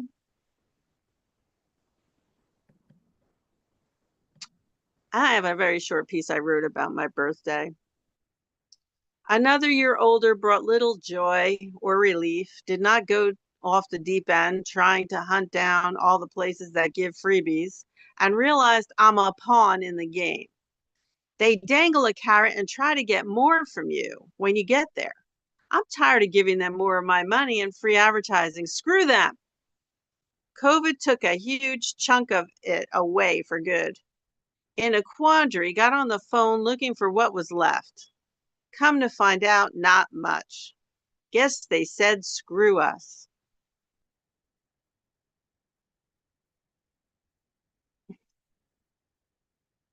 So those are my two cheery poems for the day. Alrighty then. Cool. Thanks for joining us, Terry. And if you got any links, feel free to put that in the chat and we'll share it to YouTube.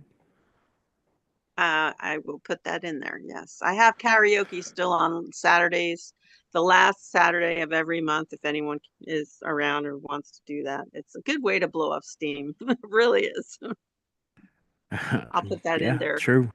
It's on the Word is Right platform. You can find it on Facebook under Word is Right events on their page, or you can. I'll probably put a link to it on Instagram and in my on my Terry Rose Jurtson Facebook page.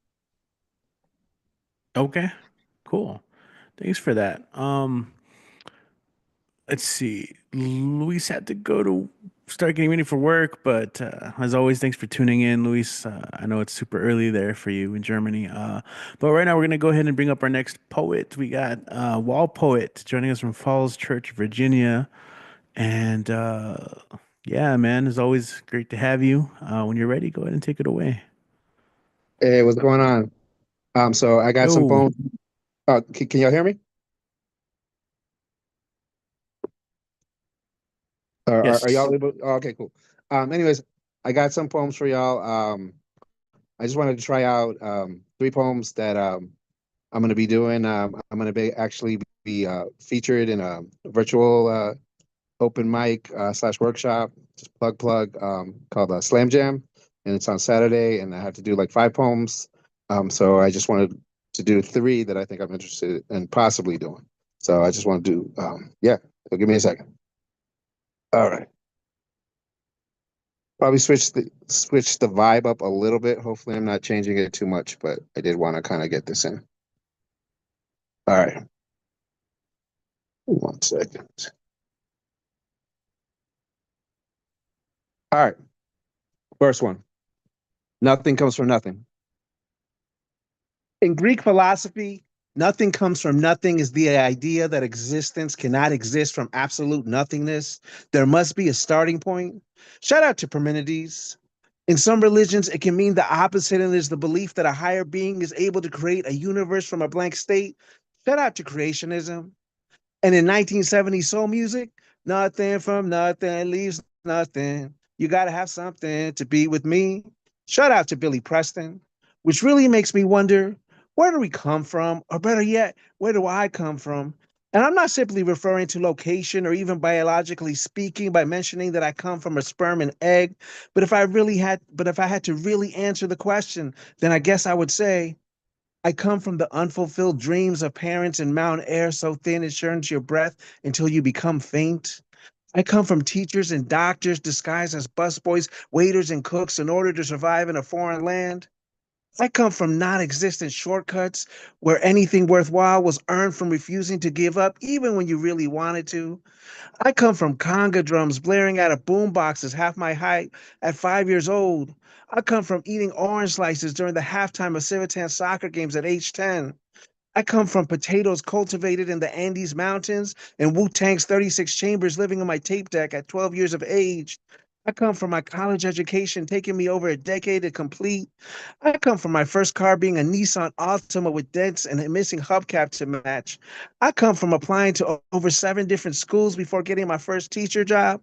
I come from being called lazy by teachers who never bothered to question if I had ADHD. So I always make sure to have extra patience for the students I now teach. But I also come from Arlington and Fairfax, Virginia, a melting pot nestled outside the city that I used to once take for granted, now happily embrace and appreciate the fact that my children got to be raised here. And I come from a community of poets and musicians that inspire me to create art every day, that inspire me to keep going for my dreams despite my age, that inspire me to dig deep and push myself to be great. All right. Next one is one that I've done before, but again, I'm considering doing this, so I thought it'd be good practice. Made a little bit of revisions. This one's called Ode to a Song. So I've always wanted to write a poem where I celebrate the musical influences that impacted who I am or truly made me a music head, a music head. Back in the day, you may have even called it an ode, but if I did, where would I even start? Well, I guess I would start with hip hop, with the way the rapid paced delivery of language in the form of rhyme to a breakbeat lured me to crawl inside of my radio speakers, transforming me to a b-boy at a Bronx house party in the 80s, where Kangol hats and Adidas shoes with no laces congregated daily. Reliving hair follicles standing on end when Eric B. and Rakim said, "Pump up the volume," or the way all New York hip hop artists must have had horrible claustrophobia for living inside of my CD Walkman my entire 10th grade year, and how all I need to hear is the Triumph instrumental to turn into Inspector Deck's long lost Bolivian cousin. Dun dun dun dun dun dun dun dun dun. Dun, dun, dun, dun, dun, dun, dun. Rap along if you know it. A bomb atomically. Socrates' philosophies and hypotheses can't define how I be dropping these mockeries. Lyrically perform armed robbery. Flee with the lottery. Possibly the spottery. Maybe I talk about the way conga drums rocked me to sleep as a child when my dad had a drum combo, play live concerts nightly out of a gargantuan-sized boombox cassette tape player. Or at age 6, I stood on my seat at a Ruben Blades concert, clapping along to claves at the close of the show, or the feeling of elation that rose when my feet finally learned not to bump into each other when learning a couple of salsa steps as an adult.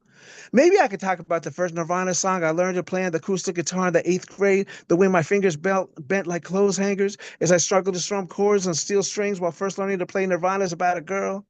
I could also talk about how my 1995 car stereo system from Circuit City provided the soundtrack to everything from 2 a.m. runs to 7-Eleven, all the way to a makeout session or two.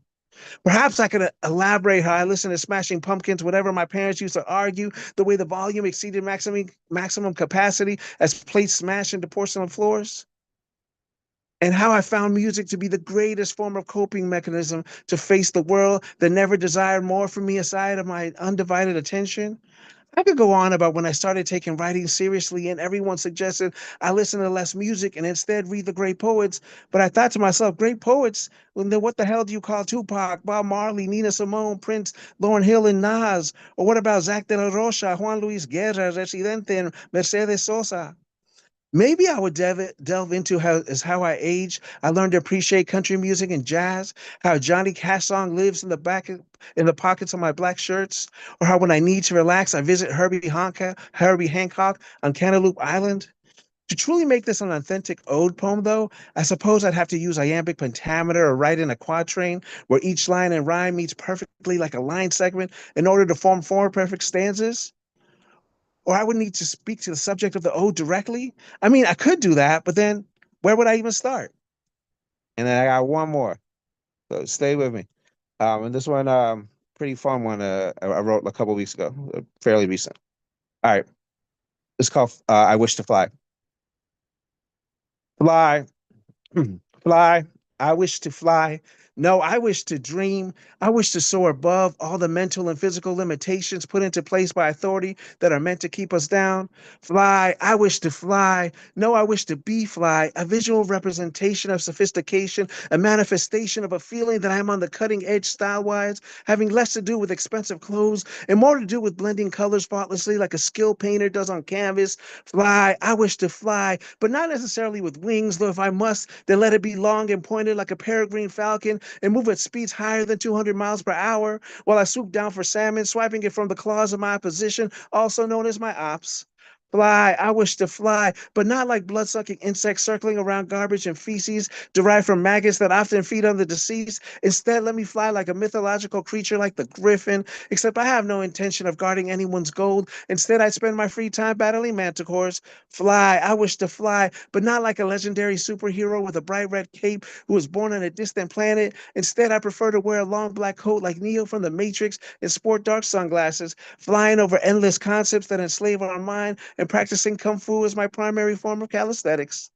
Fly. I wish to take flight like a 747 jumbo jet, flying 40,000 feet above sea level over the Bolivian city I was born in, where the mountains kiss the sun, or maybe instead explore space like the Atlas V, landing on a crater in Mars. But I think I'd also need to reach new heights of spiritual awareness and attain a sense of enlightenment and purpose. And I do it without wings or a cape, just a sense of understanding that we can all fly higher than we think we can. It's called a sensation, a reasoning that we all have the ability to fly, just some of us forgot how. That's it. Thank you for bearing with me as I did my poems. Got some good practice in, so hopefully I appreciate it. If you're interested in following my work, WallPoet82 on IG. Thanks. Yeah, man, thank you. Looking forward. And if you have a link to that feature too, throw that in chat so we can promote that. Yeah, as always, I like when you get to drop by. Love all the music references, especially the line "to be fly." Yes, awesome stuff. All right, hey, how you guys doing? Welcome to our online mic. Doing this every Monday. We'll be back next Monday, of course. If you're watching and thinking about joining, then you can sign up then. Right now, we're going to go ahead and go to Washington, D.C., where we have Mr. Ed Poetastic up next on the mic. Ed, let's see, where are you, man? Should have messaged you guys. Yeah, I mentioned a little earlier, we had Luis signed up, but he said getting ready for work. So hopefully next Monday, super early. But yeah, Ed, when you're ready, go ahead and we can get you on. And then after Ed, we've got Dan the man. Who do we?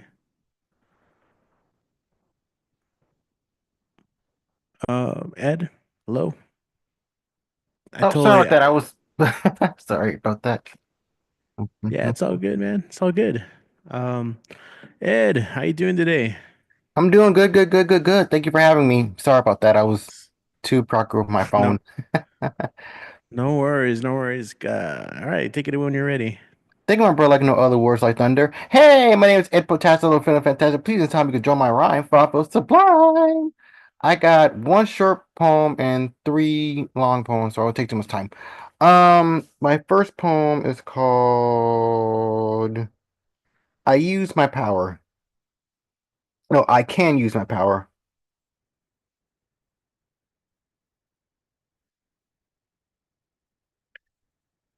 I can use my power in many unique ways. What more can I say? I can create flowers in the dark cascades. I can make dark cower and instantly decay. MLK had this power too. He made hatred run and shoo. Bob Marley used his power too. His energy has no substitute. If you don't get the hint, think about your heart. There is no need to sprint. Love is the strongest work of art. Love can open windows or doors. Love can even restore your cores. It can rebuild bridges and fix bonds. It can live eternally in the great beyond. Thank you. And the other poem is called Pitch Black Unity for MLK Day. Happy MLK Day. His legacy lives on in the hearts of each and every one of us. Okay, Pitch Black Unity.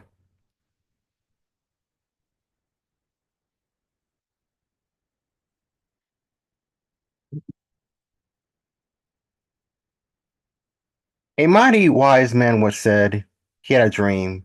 An eternal legacy flows like a rushing stream. It's more proud to take a large brick than to hold a gun. It shows more strength to be an iron wall than a mock sun. African American freedom fighters who are departed but not forgotten, their lively spirit leaves our beating hearts less rotten. Their fierce sacrifice hasn't been tarnished or in vain. God knows they suffer from barking ignorance, whipping stupidity, and bias reign. In their last dying breaths, they never cursed, or bellowed, or raised with ill will. Their whole impact gave the hooded phantoms deep panic, fears, and chills. Our ancestors were bound in rusty, rattling, and clinking chains. The ironclad determination helped us deal with the isolating pains. They suffered in agonizing darkness to bring us into the painless light. Some of you carelessly toss away a hunger for spite. The unseen burns of backstabbings by ignorant whites and even against ourselves. Yet people keep forgetting that book on the bookshelves. It's not easy being a big block ink blot on a white canvas. We're trying to get this rage and stress off a roaring chest. Fighting, shouting, and killing the blind like blinding guns isn't the answer. It spreads the venomous river of hate so much faster. Hate never loves, but only exterminates and destroys. Please be mindful that we're human beings and not monster toys. Bitter vengeance is a dish left freezing cold. Is it really satisfactory to give punishment sevenfold? It's easy to build instead of burning bridges. Everyone knows it's better to heal than to dig ditches. It doesn't matter if you're red, black, or white. Let's bury the hatchet and fight the good fight. There's strength in numbers, so let's become an enormous radiant sun. Let's make our voices, struggles, and powers into one. Black History isn't supposed to be celebrated just 1 month. Let's give ancient white bigotry one massive dynamite punch. Thank you. And the other one is called I Have a Dream.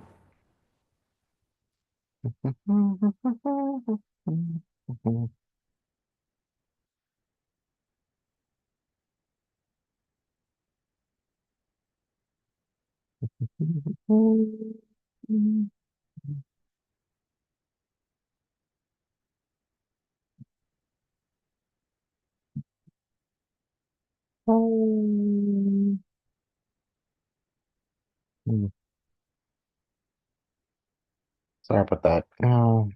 I have a dream.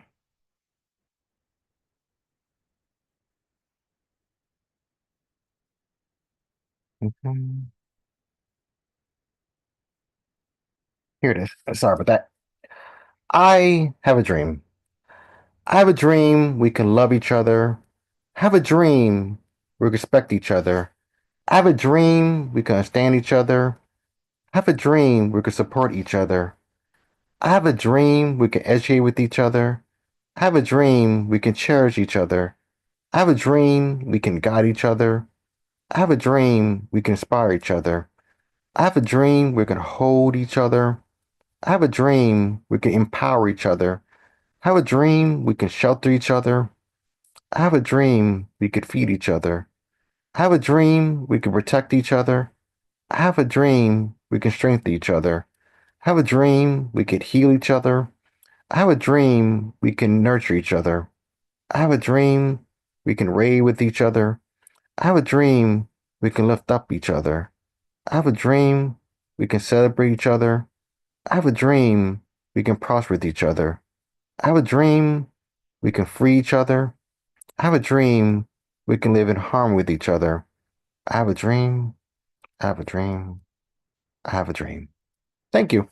My last one is called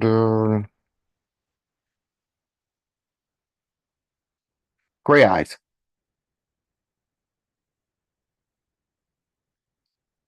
Sorry for the recent delay. Thank you for everyone here to listen to our wordplay on this wonderful, well, not so wonderful Monday.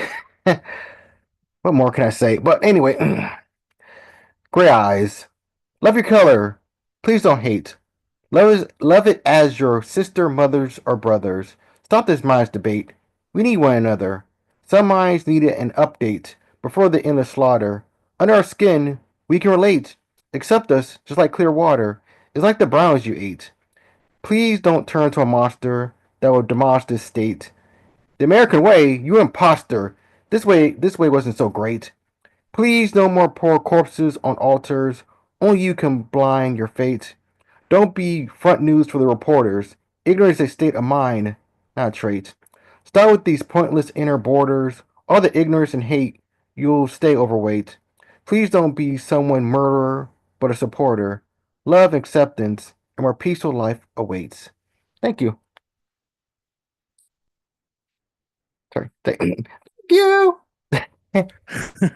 Thank you, Ed. How can people follow and support you online? Well, you can follow me by supporting me online while coming to this wonderful open mic that makes your Monday night such a light in the wonderful, fantastic spotlight. All right, but if you want to follow me, please feel free. My Facebook is 84man and my IG is 8492. And remember, if the mic's right, I'll be there to spread my fantastic insight. If you send a request, you take yes. The answer is yes. Hope everyone stays safe, healthy, and blessed. Never stop spewing the warm words inside your chest. Never stop feeling and doing and being your best. And always remember that you're more important than you ever know. Don't stop your flow and never stop your glow. If you don't know, now you know. I love this show. Thanks, Ed. Always at this point pretty much like the bonus poem of your sets, you know? Dig it. Okay, cool. So I want to thank everyone who signed up and has performed today. We have one more performer left, and if you've ever tuned into any of these, you already know what's up. It's time to bring up Dan the Man, who I hope is there and ready to go. Yes, perhaps Dan the Man, of course. Gonna need a minute. This is all right. So really quick, we do have our open mic Monobar Tuesday. That's the 21st, downtown El Paso.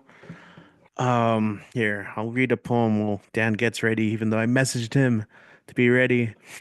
Okay. I haven't done this one in a minute. This is not mine. No, I'm already wearing a cap, so it's the cover poem. It's called Pragmatist Guide to Faith. This is the art of drawing breath, of making visible what has been invisible. This is a pragmatist guide to faith. This is singing when you don't know how to pray. Welcome to this space. Know that you are not welcome here. We are all trespassers. We are not welcome here. The universe would like nothing more than for you to not exist. And the proof is in the history you live. Tell me this. What are the odds that this planet would appear in just the right place with the right atmosphere and geology? What are the odds that life would suddenly spark in the darkness from the carcass of this planet to a colony? What are the odds that this anomaly would spread? What are the odds it would survive and stay ahead of volcanic eruptions, meteorites, and earthquakes? The first drum, first beat, first rhythm, first break, first time. The notes broke to form a system. You could hear the first melody, the first multi-celled organism. What are the odds the first location to harbor life would meet another, maybe fight or maybe harmonize?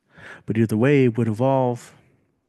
So, what are the odds it would evolve to walk and not crawl, to fly but not fall, to survive every single mass extinction?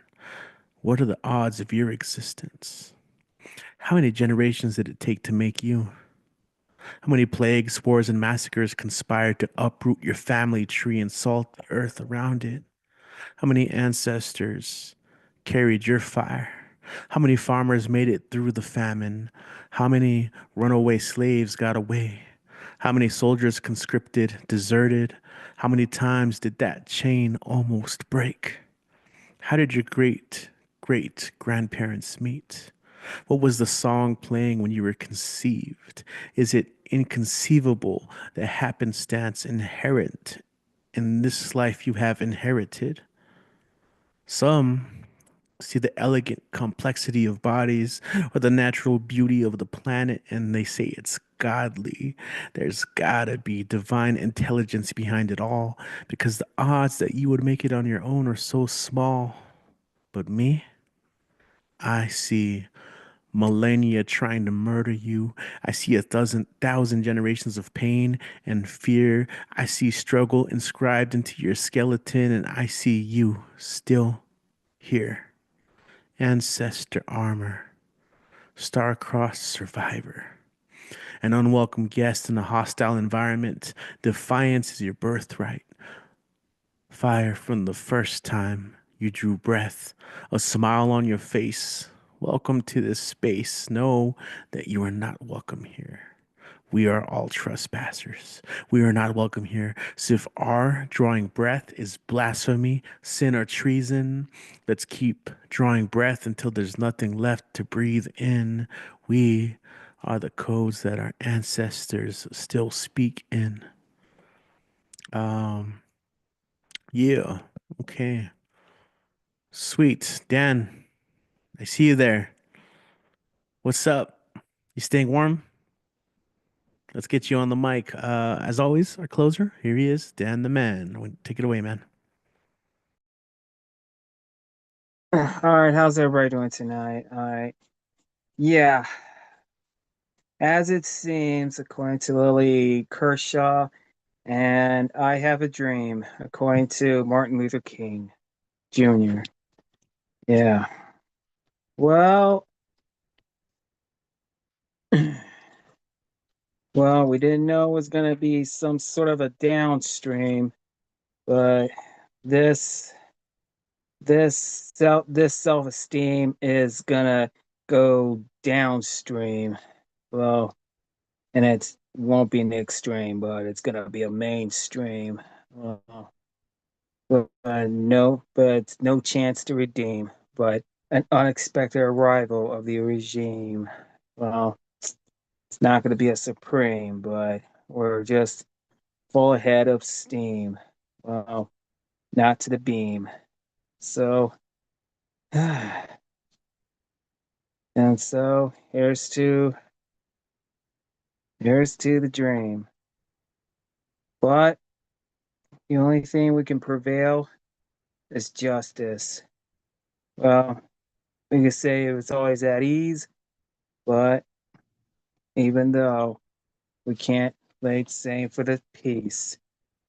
Yeah, but still, always say no justice, no peace. Yeah. But today,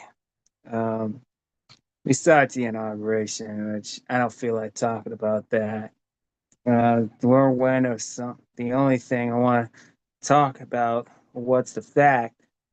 Martin Luther King Day. He's the man with the dream. That's how it seems. And he does have a dream. And it's still reality is on the stream. His speech is mainstream. And still he has a dream. Well, but even though you always say a mind is a terrible thing to waste, but it's not even think about all in a copy and paste. But no. Well, we know King still has a dream. Always. He still has a dream. Happy Martin Luther King Day. Okay, well. All right, you guys. I'm still hoping to get my 4-year anniversary, my 10-year anniversary uploaded, but I know due to heavy. Yeah, I guess you already saw my my update on my New Year's Eve blog. Yeah, it was a quick blog. So, all right, guys, just follow me on Instagram. All right, and I don't know if I'll be at Mona Bar tomorrow, but if not, I'll try to be there Friday for. Oh wait, is it Friday the?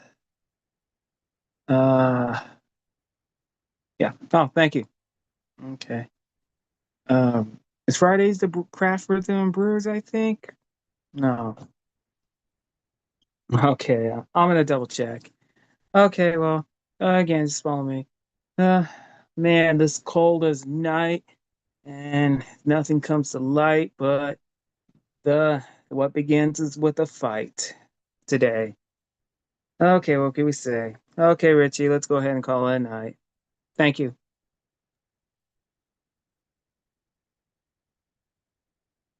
All right, cool. I was doing the thing where I was pretending I was frozen, but anyway, it's cold enough that I could be frozen. I'm feeling the temperature through the windows right now. Anyway, thank you guys for hanging out with us tonight. Everyone who signed up to perform, everyone who was here in the live chat. Man, you guys are awesome. We're gonna hang out a little bit online. So, again, if you want to sign up early, check out our link tree that is linked in most of our social media, on our Instagram page. Uh, if not, you can just find us bwoms.com. We have the website up and running where you can find the calendar and be sure of dates, especially for venues that have closed down and aren't around anymore. But yeah, we will be at Mono Bar Tuesday. Hope to see you guys there. If not, we'll see you next Monday for the live stream.